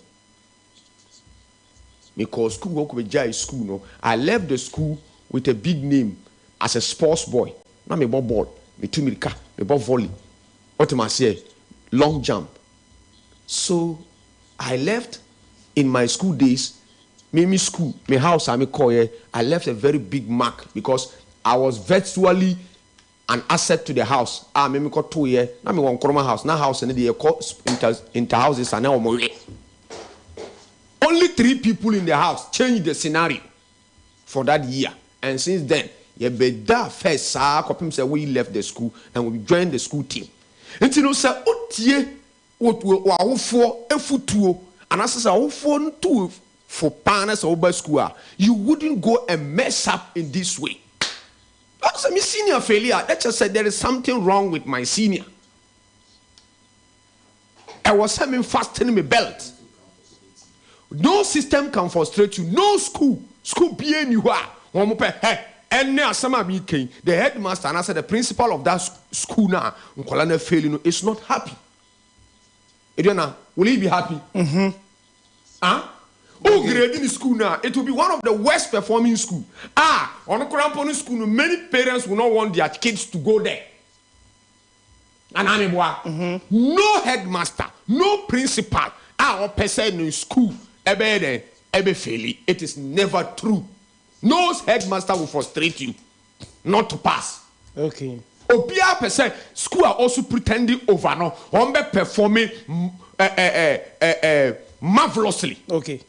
Na wajini samba when he meets his colleague principals otimika sa epejane na beti because he has done a yeoman's job. Okay. So that statement say it's the principal no and it is never true. Nkwala conduct, and they have demonstrated it here. One more conduct, and actually, the kind of people they are in that school. Now, Aduanaba, so sad that one more orchestrated say in Ukramponu, for all you know, out of the 39, and I say 40 people, one story says 39, another story says 40. Say, only a 40 year. surprisingly obekono that 40 na omo ko shishi your friend saying cars omo say cars no ebowura school store room ekos milk ne side ni aka wo ho no surprisingly obekono na omo ni ho yanche omo ba kokora innocent ones now omo da omo kete so omo da no they are the people they've picked up. Today, you see at the Omoba court. Ebinim nam form. Omumpa Bokurampo, and new Omunemu. Some of them, Omu share bus in Mukurampo. You see from the school up to the court in Mukurampo, they were so silent and quiet. Omunim, you know, na air koso. The bad ones, everyone ko share problem, a journey. That is the situation we have at hand. And I empathize with boys, sir. They are innocent because some of them I had said no more they were not even at the scene. Who Bonnie, Johnny, I'm innocent guys, so quiet. That type, your course, they work. The group here, now you're krife, is so Christian and so quiet, isolating themselves. They are the ones the police have just arrested. Okay. Not yet. You see, Kramaya was see when you saw there. Yes, more start. I'm a police about into this picture. Still, you have to once a boy and a move to Edinburgh police for no. To police for no. Police have to call for reinforcement before they could arrest 30 people among you. And the 30 people Americano, surprisingly, they are the innocent ones. Who would you say Yama Emlano take its course? Oh, well, yeah, the one call. Say, Omunkoji say, now watching back at the juvenile. Okay, this is 2 weeks at the juvenile, to calm things down. Send a regional minister, even if the regional minister do not say that is the rule. That is another problem. Yeah, trying to say, bitch, say, minor. Say, no, minor for her. And they are students. Such issue, Bisano. No, they are. Oh, now say Islamic, they are say, I don't call man. Don't worry about their minor. And that's why I say we don't kill an ant with a stretch. No, but you can. No, this one is Tanka. Do call mainstream yard now. Okay, we say they are killing an ant with a stretch hammer. Okay, but in this regard, you know, do share one cause some colleagues. Okay. Now, and the reason is to calm the situation down. Majority said the school has been closed down, and then say the evaluators. Okay. Ebeko school. Akwa evaluate normal woman say nah. What am I say? Then they will come back. And the saddest aspect is say one more county, they will be billed for the parents to pay. Okay. And that is the price a parent will pay when you have a very troublesome kid. Okay. What am I say? And you know, Adriana, it is good. Okay. This is the law. The law na see enche. What am I say? We are colleagues just to put things in place. Okay. But Niameme can say, I will for a role to play. Say, yedi my co school, enche o montanasi. Okay. Nen tu o mufo. No montiasi say, omu efia omu free omu ba. Okay. As asante for gonja for omu baby say oko so when him say we need you a check na sana ba oye ne sita de bi eno na sita nya de bia oye late so what call there e was say usimuntem he say oko yi o fie na esimesi ewu no o start sunu wo fie obedu wona je sa aba na onim obi ahun say so we will tell your kids to know where they are coming from. Know that we move from a poor home. Yeah. For all you know, I wouldn't be surprised. Meaning the number of students are almost school, but there will not be a kid that will pay less than 500 Ghana cedi for the damage cost. Wow. Yes. Wow. No, there will not be kid because cars no man come yeah. And it depends on the number of students in the school. Yes. The number of students in the school. It's painful that say abeto yenuanom Okay. and may me worry nyina say the innocent faces and the innocent ones are Mira Abdul Wahab and watene kawusia Brian Facebook page ni so ho ya di mfonyi bi to so na sa mfonyi utimi hu ni pakra o achede munya mo ka ho utimi hu ni pakra o da mfonyi ni so no ade muntwa so good old days. Who say mine no day? Hey, Aduana, unim sa trouser na o shine unim ni din. Oh, me share. Na say ja northern region de na yem fa ni agrokwa. Bola no no. Bola pa. That's how you lane no the palm here. That's how you lane the palm here.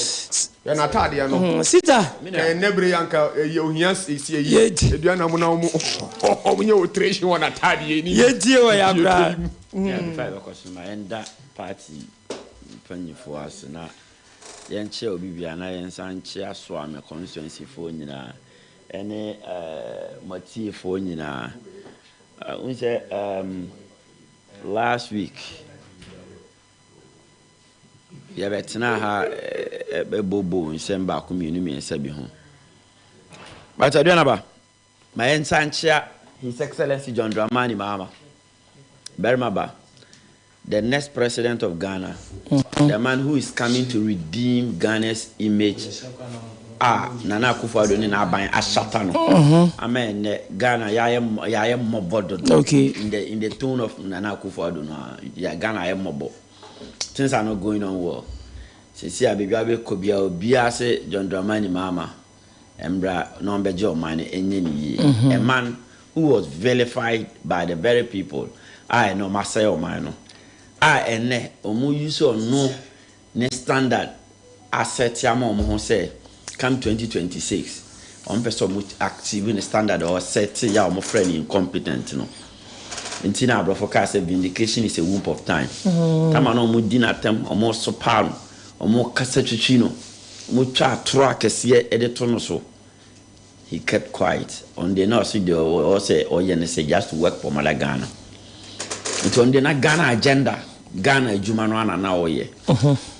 But nkofo itwa atro nsem bosha o kachre ya venisen venisen moti akro be free nguro mai den abafie amo kan nyina bi e kire Ghana fo e ma akogina nchen ene ye di ni dua ene ne bo akoma no ya ne Ghana fo e sufre no somra no mbeji Ghana enye ni yi na Ghana tete ayeden Ghana ni be na otise wo sufre Mahama Ghana ni etise wo sufre Mahama o fa bie your friend say o phone ayini sisi just 2 minutes so open nipa 5 more than 20 be free ya ati yenko enim fa microphone na kokwan yi so ya kwan yi so start film materials junction ekusi no motel o time na we should know na bisa nipa obehia omo bia na oti ensem ati Aduanaba last week and a week say ene na better aka say me deputy communication officer Alhaji Yaya Idris Alhaji Columbia na mama sa ade na ye na yi no party for ebedi ebe jam ye ma ne ye fe omo ne nyina ebe subom nti megina akwanyan so agina me deputy anamu friend Alhaji Columbia ada party for nyina hase e wa de fefe ombe maye ni abusuafo nyina ni obia na betimi anyane sa okay nti Alhaji Columbia say memfa aseda pesie aseda kese emfa mat party for nyina from national executives or mobile regional chairman and a powerful constituency executives Nuruddin Harun, branch communication officers, branch members, branch executives are mobile and MPP for munina ebabe jamno or say or the aseda kese e de mo bibia Aduanaba Accra. This is about school issues school vandalism across school. Your friend is a school the crop yeah there Asante. And you declare crowd to be wanted. Ya chibi mo so I remind you no. I think that there is always a root cause to via ABC. It cannot just happen in isolation.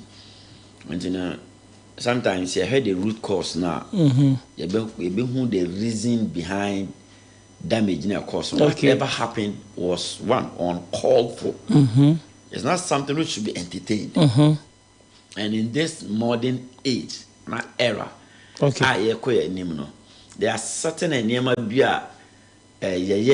past, previous. You don't bring it on at this time.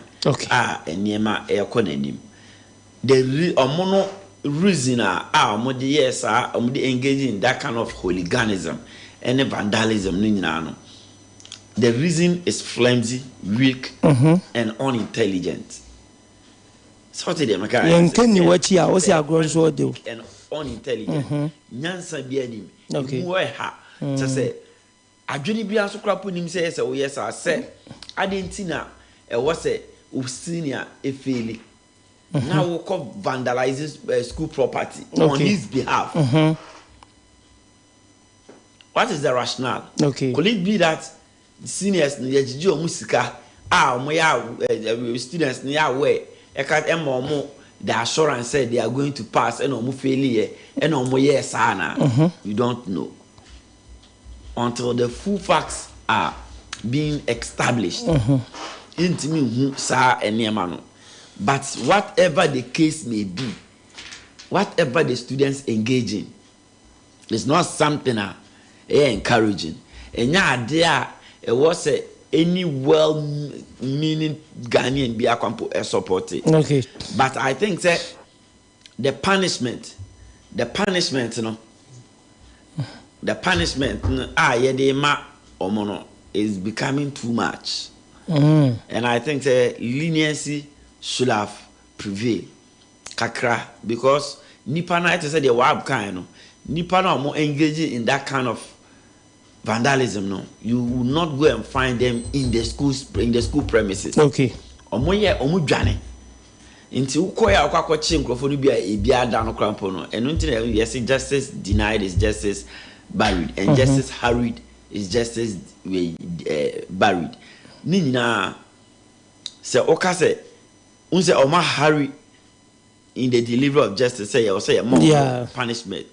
If they have taken their time, say omo hwe I establish no kre wom I say students na kwachi omo no e bi involved in that act na course I don't think say innocent boys bi o ha kombe omo do mbeto cells and but be it as it may, students need boys no more engage in that kind of act.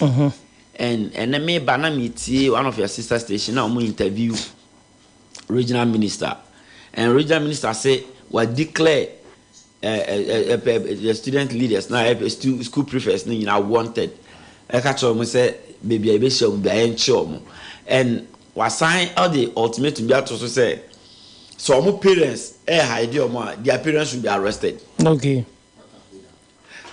I think that he's going overboard.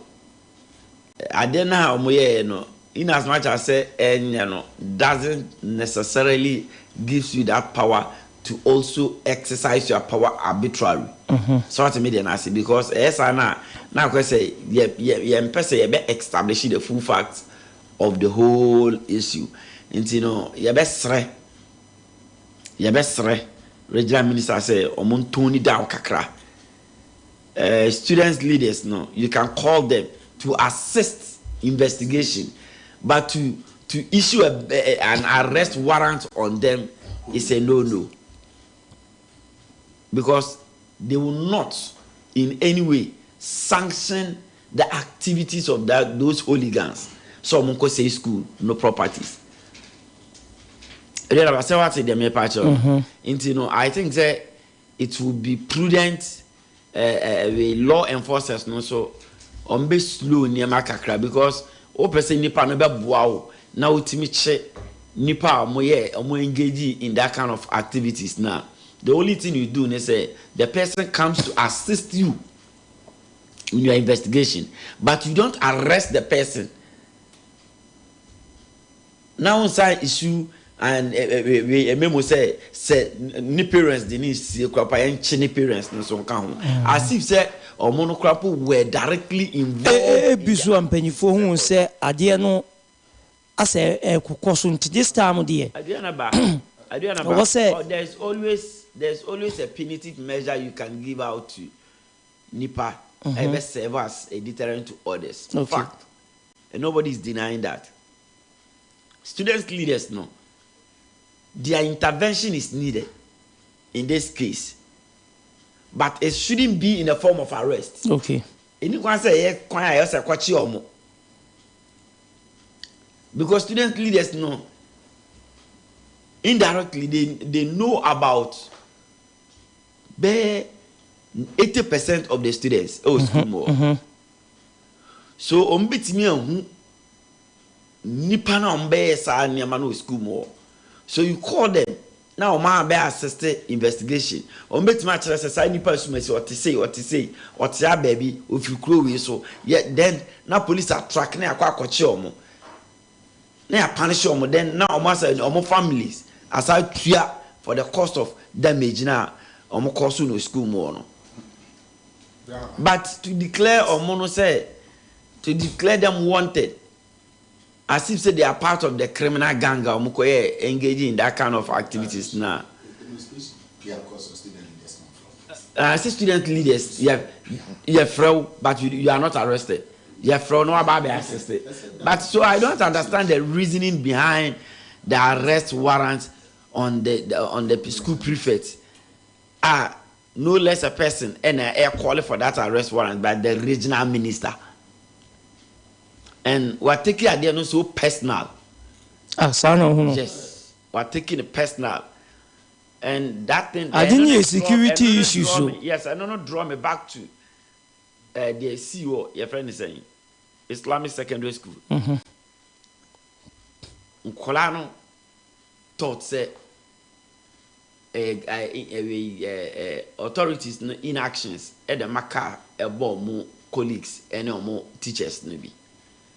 Into a mobile, you say carbon teacher, you know, and a spontaneous reaction or monosocquer act here. Police for call echo to tear gas. May be side pre account, MS actually be more count, ya boo be more count. Regional minister echo general Emma more the assurance said by ending of that months, no, there will be speed ramps. On that stretch of the road, so they be avoid accidents. IGP, your friend is saying, Dampare, and the buy no more. This ship more. Yeah, and that's what I be say. Till date, regional minister and constructors have speed ramps no. So she in case more BB science man yakopon masa mana BB ekusa to students ni bi na mo take case actions no bi ma. Regional minister be sa kwa chom na sa promise obu bi ma na. Okay. I think say he should hasten.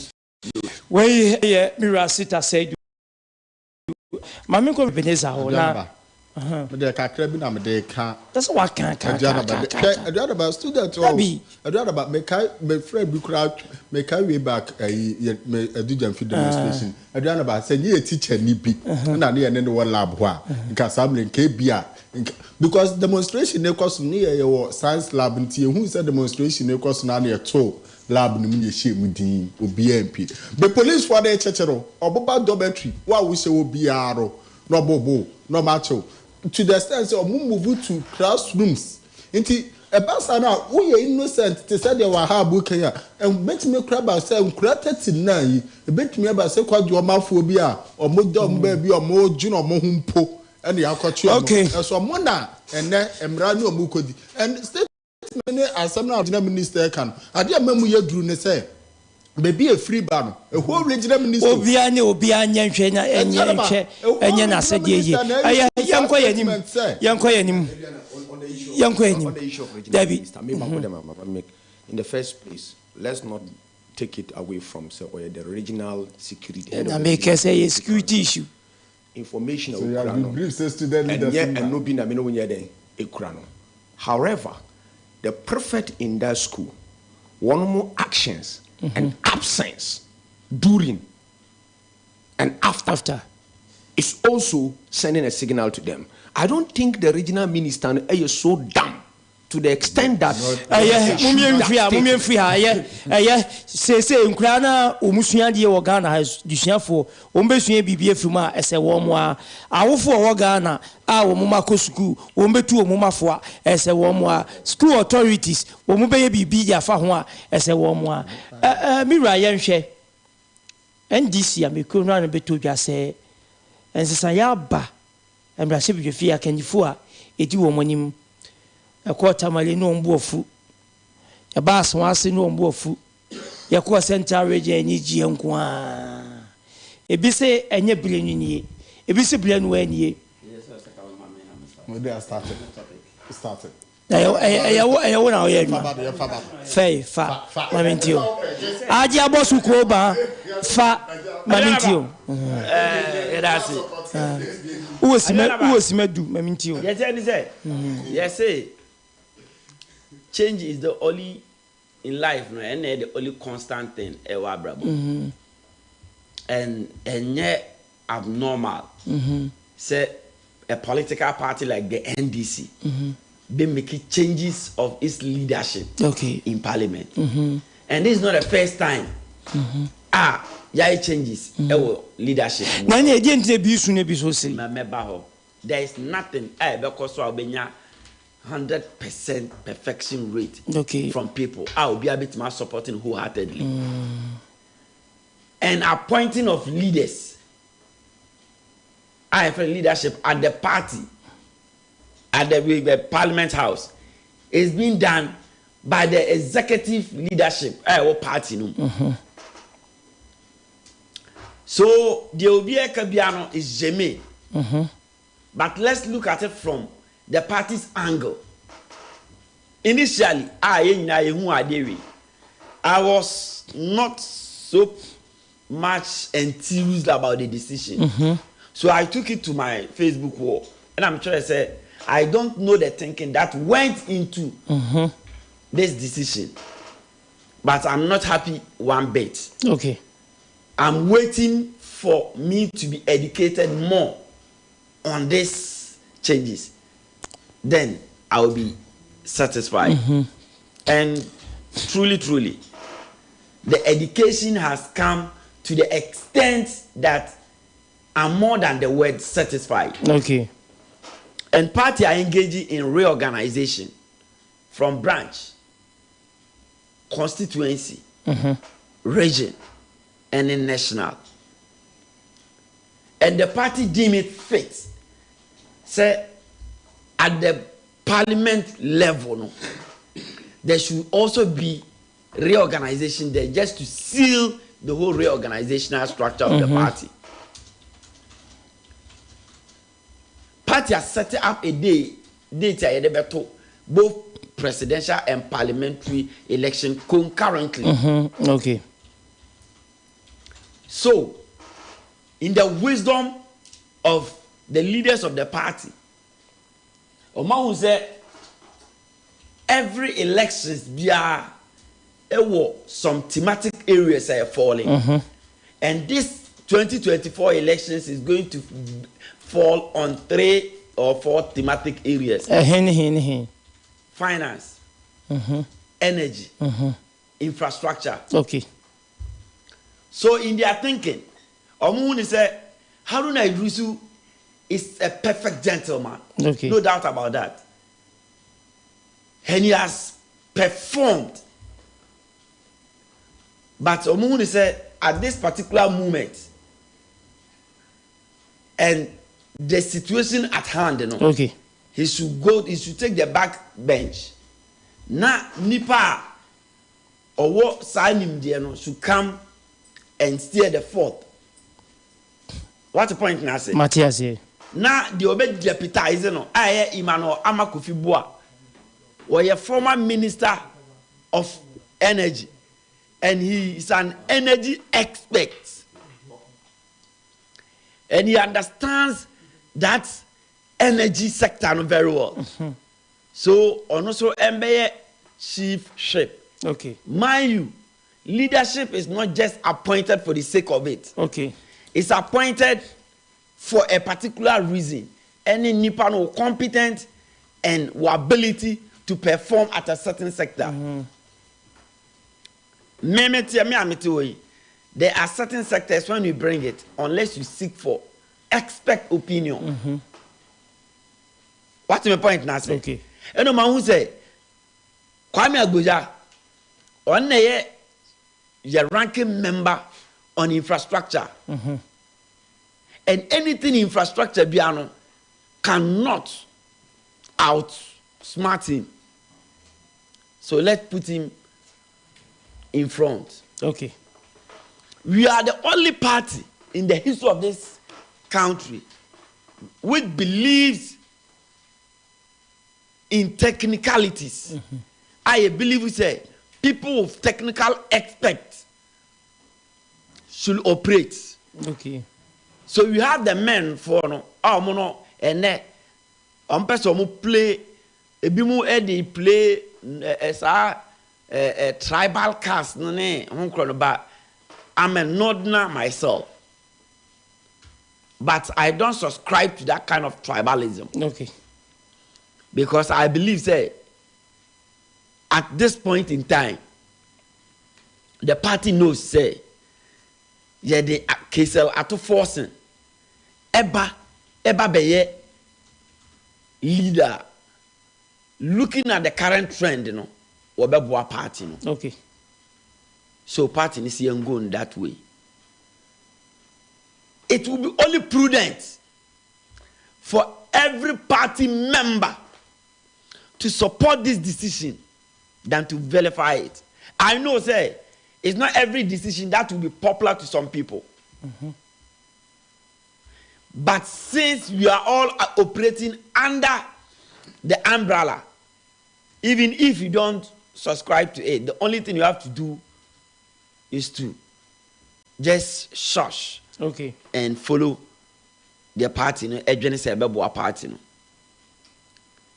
The general chairman general, ASIEDU NKETIA, he has been a general secretary for 17 years and now the national chairman. He has enormous experience when it comes to politics, when it comes to home and we train politics.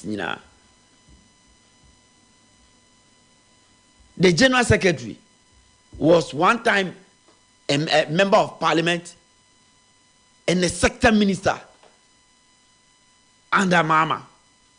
So he understands the workings of the party. So I don't see anything wrong. I don't see the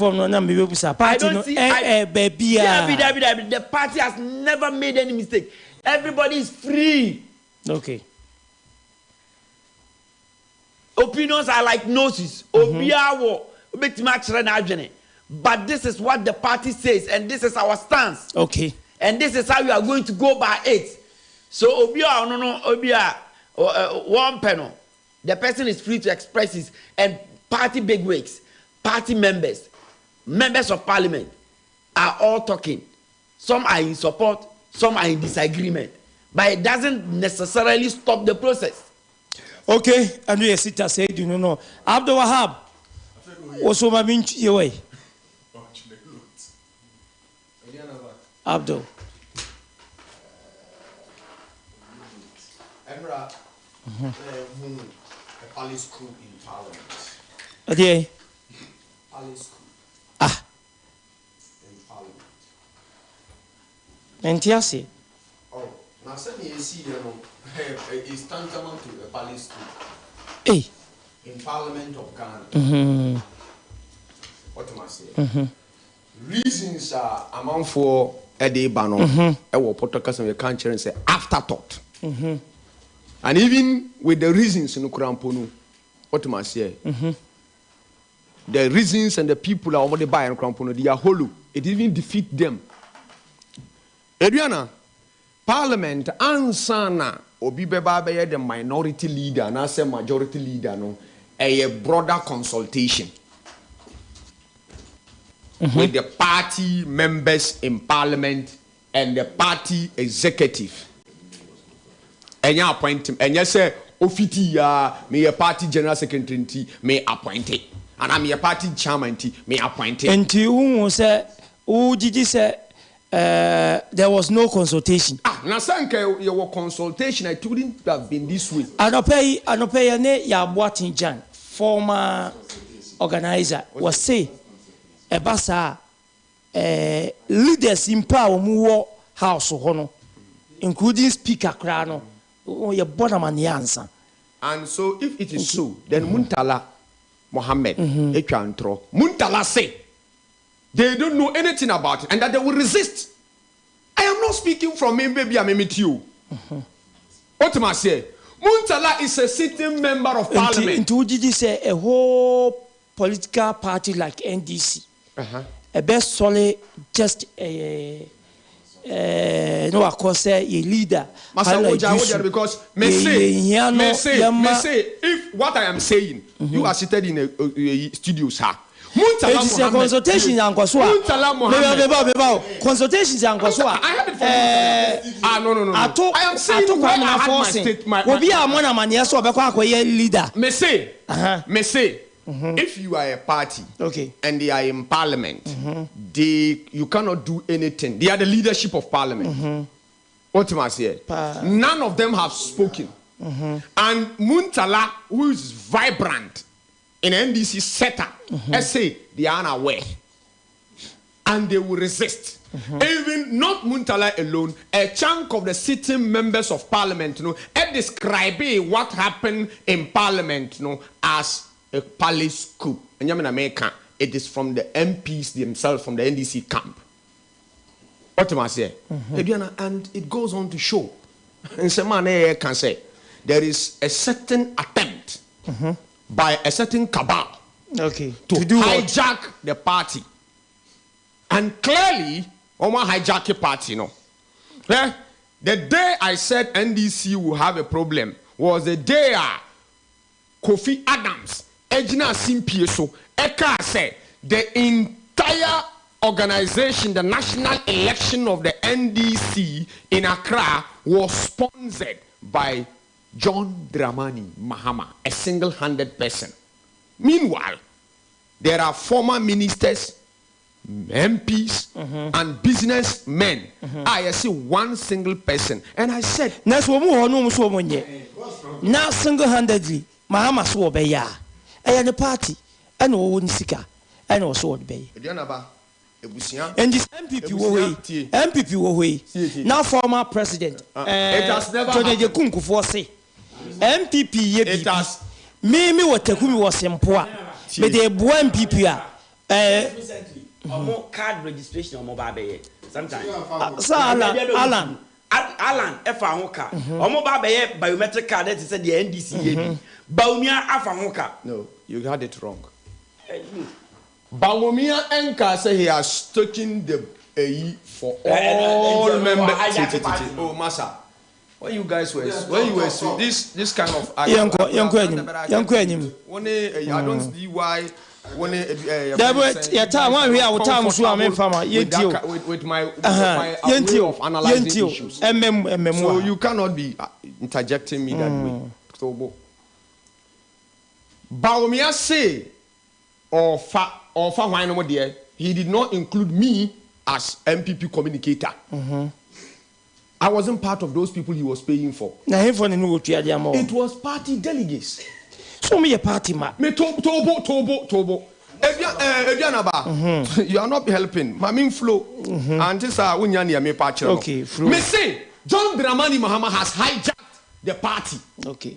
And Haruna Idrisu and Muntaka were not part of his camp. And they were not part of ASIEDU NKETIA's camp. So clearly, John Dramani, everyone saying, Haruna Idrisu, He's a threat to John Dramani Mahama from the northern part of the country. So whatever he's doing, let's take him off. Of course, that is what we are also hearing. Say Aruna have an ambition. And what is happening today is not about 2024 election. It's about after 2024 election. Now, who told you that? Somebody is taking party hostage and you are telling me the 2024 you who told the 2024 election now he will be winning? He's taking he will be no more.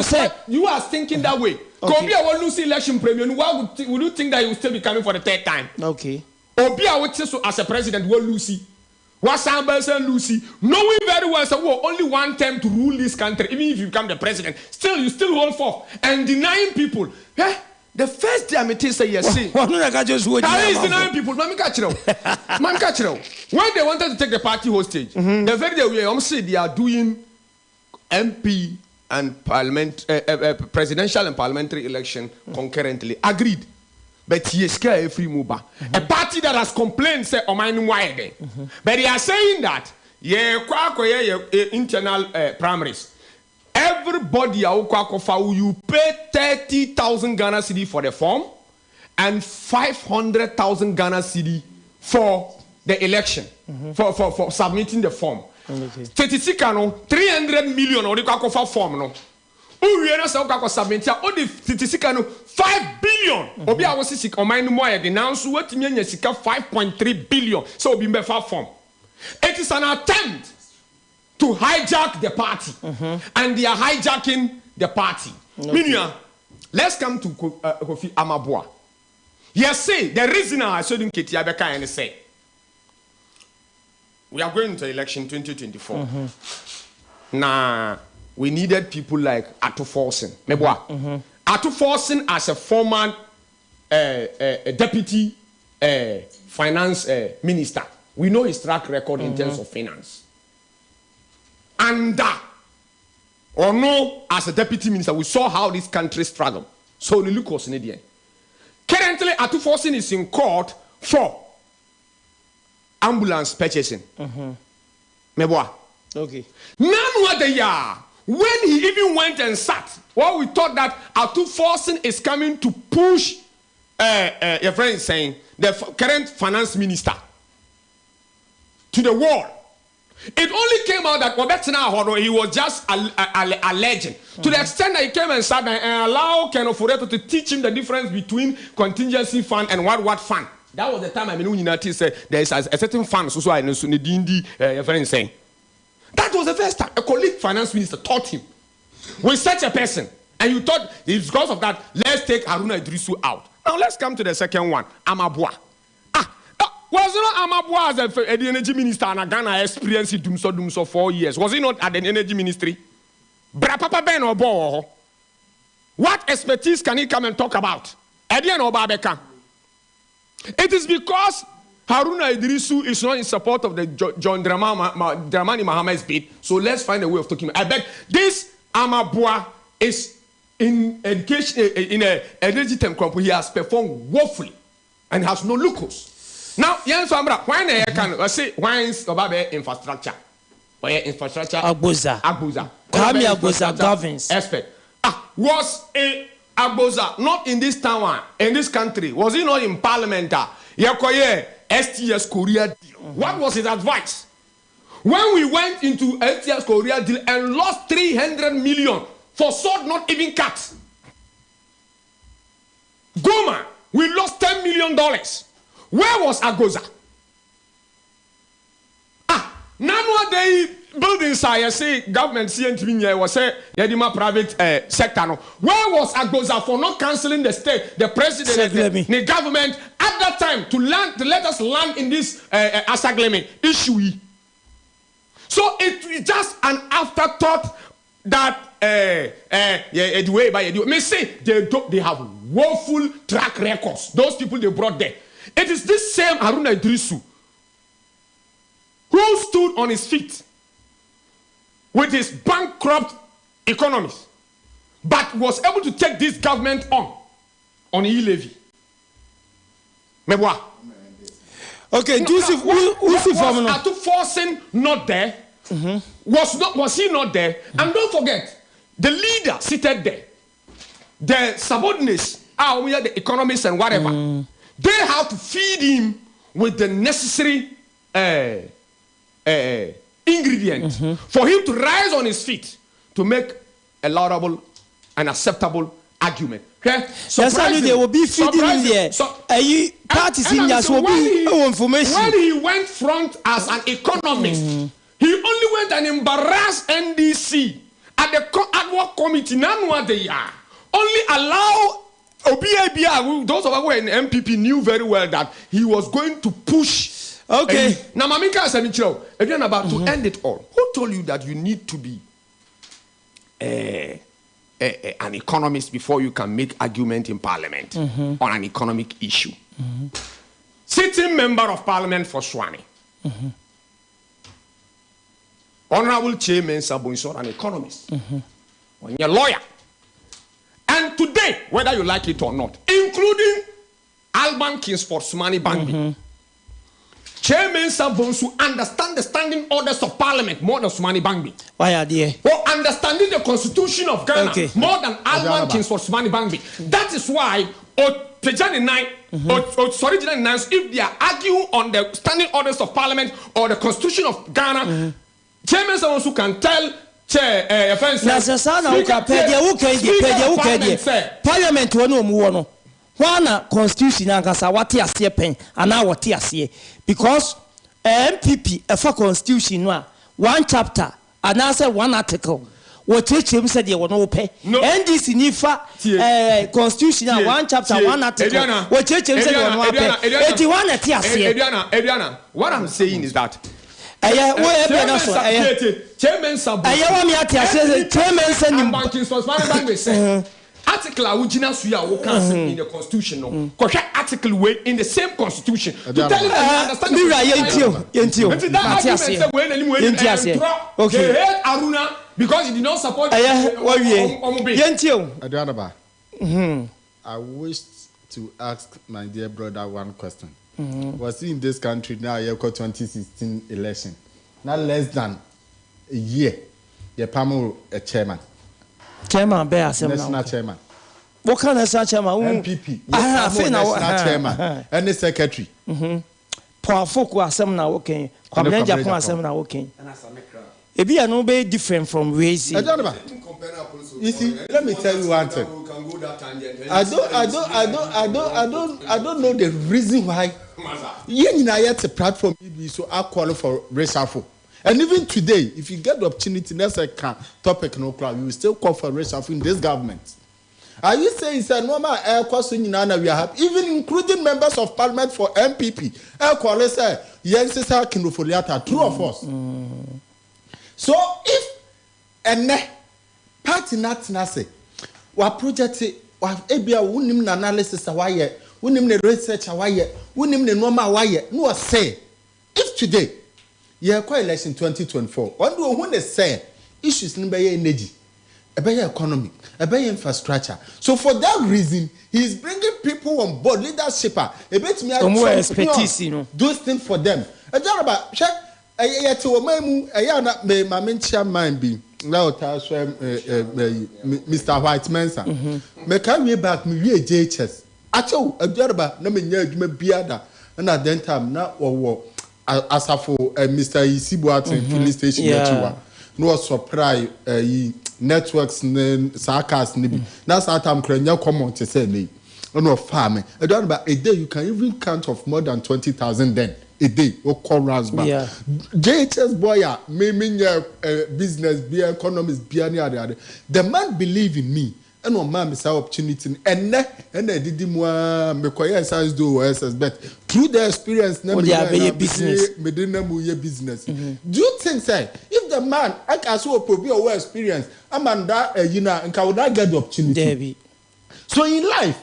Aya metie nkrofobi obi wa woni experience obi why the free nima me yamu ba do okuta experience obi ani bi nobody.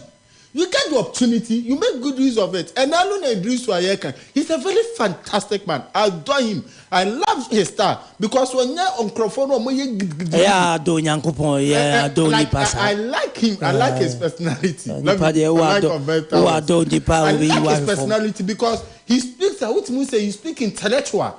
He understands the thing that you do. Maybe in a party, not say we say approach, together with the leadership now, my approach no more. Ebi o mo person, o mo po bi o what style, different style bi a. Ebi a ma menka say ebi a na niso a check akrata eluna. And I say bi o ye more strategic akra bi cha eluna. O mo wo no ma factors bi o ma consider. And you don't try to condemn everything because look, in politics in Aduanaba, a group baby a strategy be out the core corner is different. And you know, say every political party will research team. And Crofua, research. Actually, say this election, this is what we need to do. This is NPP. We need 2020 election leadership. Any Aduanaba and through Alpha. Your friend say lawyer. Are you telling me, sir, now Afunyoma is better than Aduanaba and ASIEDU? Okay. Maybe almost sure baby or person the party no in 2020 now. This is the approach they want to take. What is your beef? Major me want to say this time around what the new patriotic party needs to do.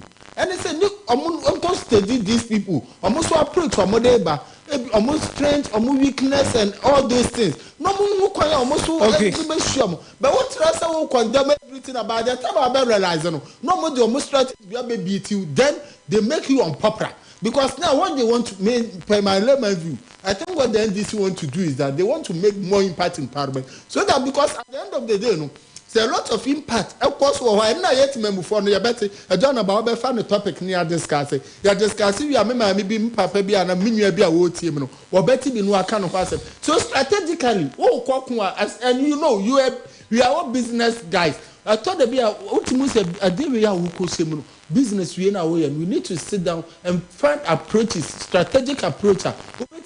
Now more income. Likewise, politics. At the end of the day, numbers now we okay. And numbers in a map a strategy near dinner. If for all you know, and NPP election everybody is champion for Alan Baumia, and now you have an opinion will be said Yenya Baumia Alana in Kebebuapa and all those things. Are you trying to tell me say something for Quatina? No more the bass for this reason you know Makasa Nasa Alan Anabaumia Conal and NDC'S. Now we beat baby Nasa you see Uncle Vice President Bebre. No, so can say, say, no, strategically, be a party leadership who say, Jean or Muhia, intimidate master in your people for no or more and a experience now, we say, politics, every state, we are strategies away there. State, be a strategy with the Ekomu, na Yankwa Human so Negana for winning Como. Sita. Politics is about strategy. And always be a every situation demands you are fortress or put to the forward. Okay. And I don't understand why the NPP is crying more than the bereaved. If you think this group of people I do on my banner, a BM nemesis, I'm a party now, you should be jumping and clapping by now. Okay. I don't know issue. And I say consultation, because consultation went on. And Aruna Idris, appointed a young consultant will be but party leadership and a consultant.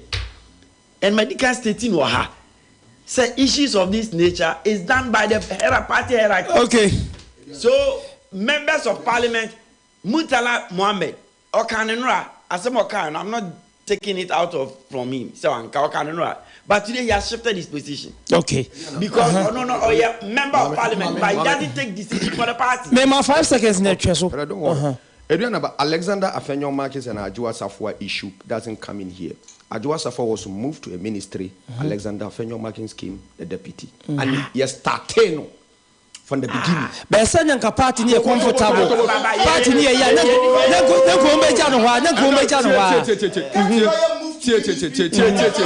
when you move to a ministry, it is women and gender. and Adwa is more than qualified to go to. That is who the government, the president think can do the job. So that's how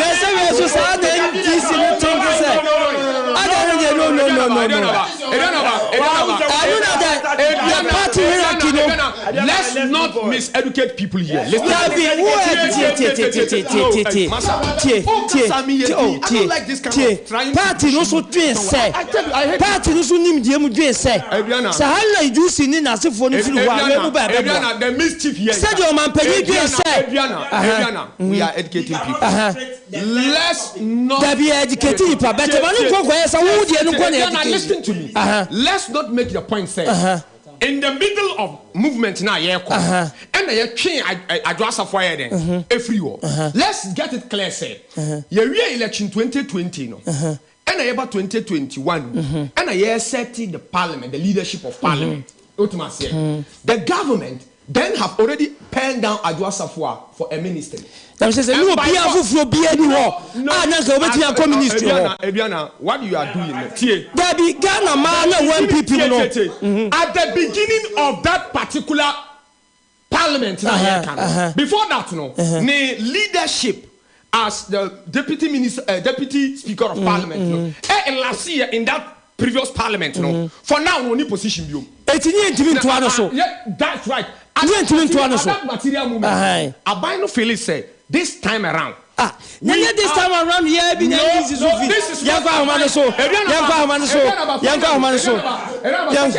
Dabi Ghana for yes no money. Alan Dabi yanko ya time na dey discuss 0204905655 0596248959. Beba che wudi ani baby akasa fi wadaroma. Hello, but wudi baby akasa fi. Hello. Hello, wudi ni baby akasa. Aduanaba be, e ma wachi o. Agro abu extension. Me ba so na fie boko de. Nyankopon adom efie boko mo nso nyame nhira mo. Yo, yenti o. Mo ya de. Ye pa na de bia moka na mesre na machia ye Haland. Na maka me school for nsem na me be ka minua be ma Aduanaba. Enem abrabo sana bebia obiesu even abrofo beka American self you know cool bebia ye wiase bebia na se omampanyi bi I not do my papa was show school nese wako na bia yeso ye exams na se bibia krampa na wo se mo ko se japade na won se bia na ba nyama bi owo Ghana for ye ya enye ke bibia wo se ye chini paso no na ye de mobro na se bibi abehjem na ye ka se ye minister ka se ye kwani enhu omo kwa ye nti omo awfo papa enti na mo be ka kire ye se school nyama na mo se no mo ye ga se agro mpacho din ba bia ka se fi wadaroma ai asafo going police station na be di there mama church modern kokwa pia one with God is more than majority Naminchia at the second Messiah, Dr. Alaji Mahamadou Baumia, on the Requa, Sun 2024. Naminchia for Sapo Patrick, a Chancery organizer. Now, Yabaka NDC for more Tamalishe, a Muma Kumantu, a Mumu High, Mumble Pipi, because of Yamaka, Mutu Obama NDC, if you shabe, if you watching, or when you before Pabia Mamuda, Yabuka, almost more. Omuye de ya ye krom ni mu beto ba maye kenani ya Dr. Alaji Mahamadou Baumia e ba ye wo be temale inchache na mamu from Rollins amojinachi e fi kojo pipi atama esi ba ye mahama ba ye no munya inchache da adanko mo ya da tempache wudi ba bia kasa fi wadaroma Aduanaba mira wadaroma ye femi Junior Baumia manso BDC Konkono Honorable His Excellency, the Vice President of the Republic, Dr. Alhaji Mahamadou Baumia, that's in the mention of Namenchia, Dr. Sewadonko, Education Minister, and Chemodeno, Aduanaba. As seven of the firms are the Primodo. When we say a seminishi, and Uncle Fuyakofa Samoaba. Now, me say, Bamba Banana, a more campaign for a student NKETIA, na de say omo campaign effort man because he will say see and this company ampa esi akofo we pedo mu yi again ba so omo so me say on better position ache me say hello na do su e dey na why parliament ho omo yi sa position no muntaka de me hu say omo ta na ache because of say ba wo mi me o kan so omo so me so obi aso wo gidi se omo yi nipa a wo mo nsem fata mo say ya no ano no and ye bo say na me so de enka bi ma wo mo na yo ma ye pepepe ye ya da se ba wo mi ade a wo so ete abade mfo ba cho din ba bi aka se fi wada roma ba ika se mira Aduanaba agwa ba da ni ba ika se ntie we ayo hello ya te won kapa okay you Aduanaba na ma mentia engineer Kwabro so duru ahun brasilia so ati ase na Aduanaba the how that Masako to trade minister he coming 20-25,000 papa no adwuma wo bo no what did say part to papa say Ghana ye design wa ha Ghana ha they go for ha dia dem land tell baba was adwuma no mo pa ye dia and na for say alanama no vote alanama get to aba agana yan kare ko school for na dia no mo ye ye dia e me ko so waka twedi papa and next school for kwala no maba and say school na everything buy your mom go free ni tiro and na kula ko school ma won go sia de no won ko wo sia de yo ko yare say nyamra sam aso che no mo cho ma yes and never more accepting lesson next time who go school who go sia de next time who go school be kwa go sia de mpa cho din ba bi aka se fi wada roma Diana ba onum Simon Kungu meda wa sifa magazi sede wa body ite wa ho a menchia regional and regional executive me papa that before Ghana nyina ni ba no ona ma constituency bia ye de o ware a Aduanaba oni tantika oni topulika oni akunyaka na anopai bi se me nyen ba womia junior ba womia ene ni MPP force ye richafo e wo parliament e wo mandate side e for mo ho bai mo me ye se mo yitin ofulata na oma yi boka e wo etikasa mo omo sifu na twa mo ye na manoti forte na ho afun se 2024 na ye kono e ye se ye di wei ba enu ye mo asem oma na age mo nsem na nkwala sun e sofa e wo duane di ho na mo mampani se jintina jiniti wono kwhye ne bo wa sole dan no besti dan no na nkwala ne da koma mo na kwam no enu ho mo hwefo enka se na me nua ba ko ka no bidi no na ma nkwala yi enye ho chichefo emmo aba chichefo entwu nkwala so bo ye chicheni yero ase Simon ba cho din ba bi aka se free last caller hello Aduanaba mira anu ne ni Aduanaba ni ndo enu ne ni atimulo mini Aduana me busiani ntie wa mira ntie pa ase bomba ma papa de bia wajuma nkoso Aduanaba wasepa na be comment mo no ana me ka se IDC nya kula no yes na MPP nenia no man ye serious na kan be na se ba wo miane alanka se ne yi no ka ho IDC serious e be to ala ma wo eti yen to kwa na si NDC nge ye normal MPP se mo mbeba no esirem ye ko hia se digu obi so asini nyina echi no ye hu ye to aba ma wo mo eti se we ayi se o ma ne nyomo de o mo hia so to mu o ma ne nkwala ne de na ya o mo ka no ye se to ti aduane bone e ma o ye fuji a odono e ma o sa na de tuban no a ye de ma wo mo ko ye eno a na ye de kire wo mo ansa na o ma ko da se bia na ni nga ni adwuma da yeso yeda wo ase epi kodwase mpa fanyi chawes so hwe free adum samuel ejei enso hwe free faade wo de no aba we trust safo halna jusu wase wu taxi driver wo de no aba na master planner junior kintampo ka leadership for parliament NDC wase a collapse wase se NDC akwai se Chelsea football club no ayebasa sorry George ya osempese ohwe free Greek bura so ɔse deɛ ɛkeka kanya no ɛmfa PNC table so yɛne yɛ ho nyɛ adwuma no ɔmaboa na ɛkɔ so Philip atimatim wɔse MPP ɛwɔ comfortable lead saa okay azeman krono mu dwa n'anim na ɔde ndie fra ɔde aba ɛna ɔse Ghana mla ɛkye ahiafoɔ nkwa wo ibobu atindile bɛyi ɛde ndie aba na ɔse ohun sɛ ase wo gyabi atɔ NDC amekuo no mu enama na montu a won motu no Pedro wa Madina Cruz enso ɛde ne de efi Indianapolis Thanos Kesben Junction ɛde ne de aba na opalisu hum ode no ode aba WhatsApp tete sunwane wa wasu a ode no ba Robbie Fashion ode aba wono ka NDC ɛde a wɔse wo mo se party no ɛpa na nka no de champion ka waguchi electricals no wɔse leadership wo NDC wɔse NKETIA no was a zero Waman no my strange papa area kusi Central Market and was saying Kodano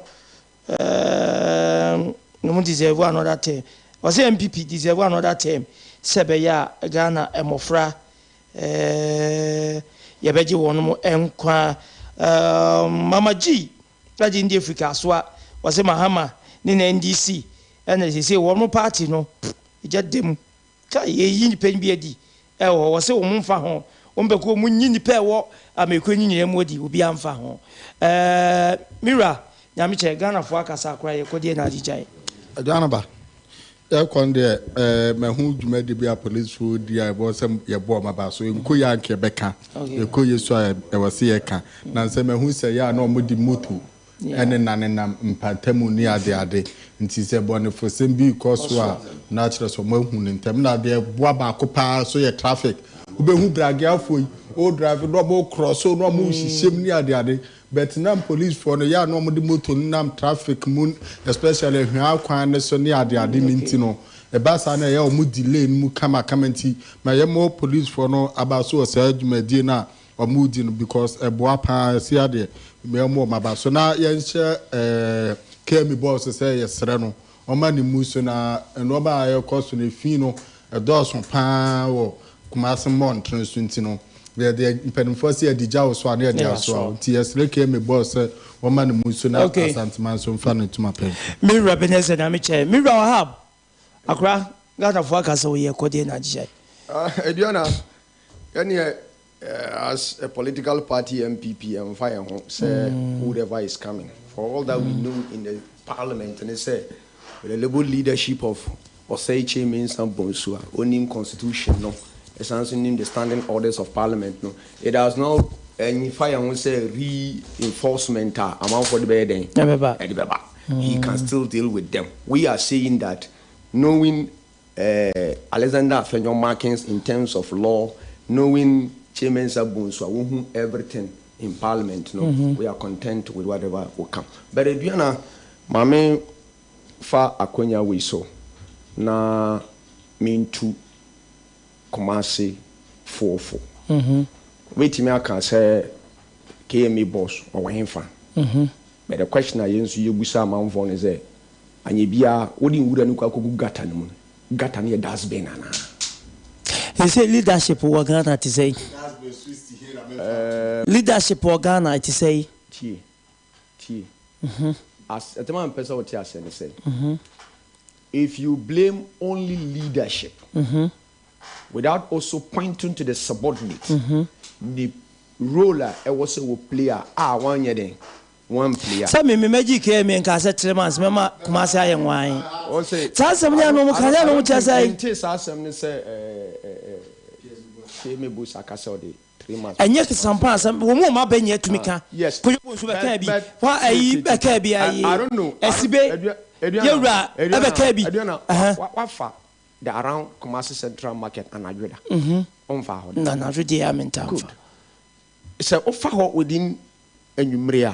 Now who said the event say Zoom Lion sa urana na say ade bechi anopa within more 2 or 3 hours na say usan wu urana egu gates no na you'll be shocked and this intimate control subordinate intimate punish subordinate leader obefedi you see no But let me tell you one funny thing. Make I say Professor NDC nyakwa ba sa na obeye. O kan ni leader asem obeka to say leader. Professor Lumumba e kan assembly. Say you can't say almost fight corruption in Nigeria.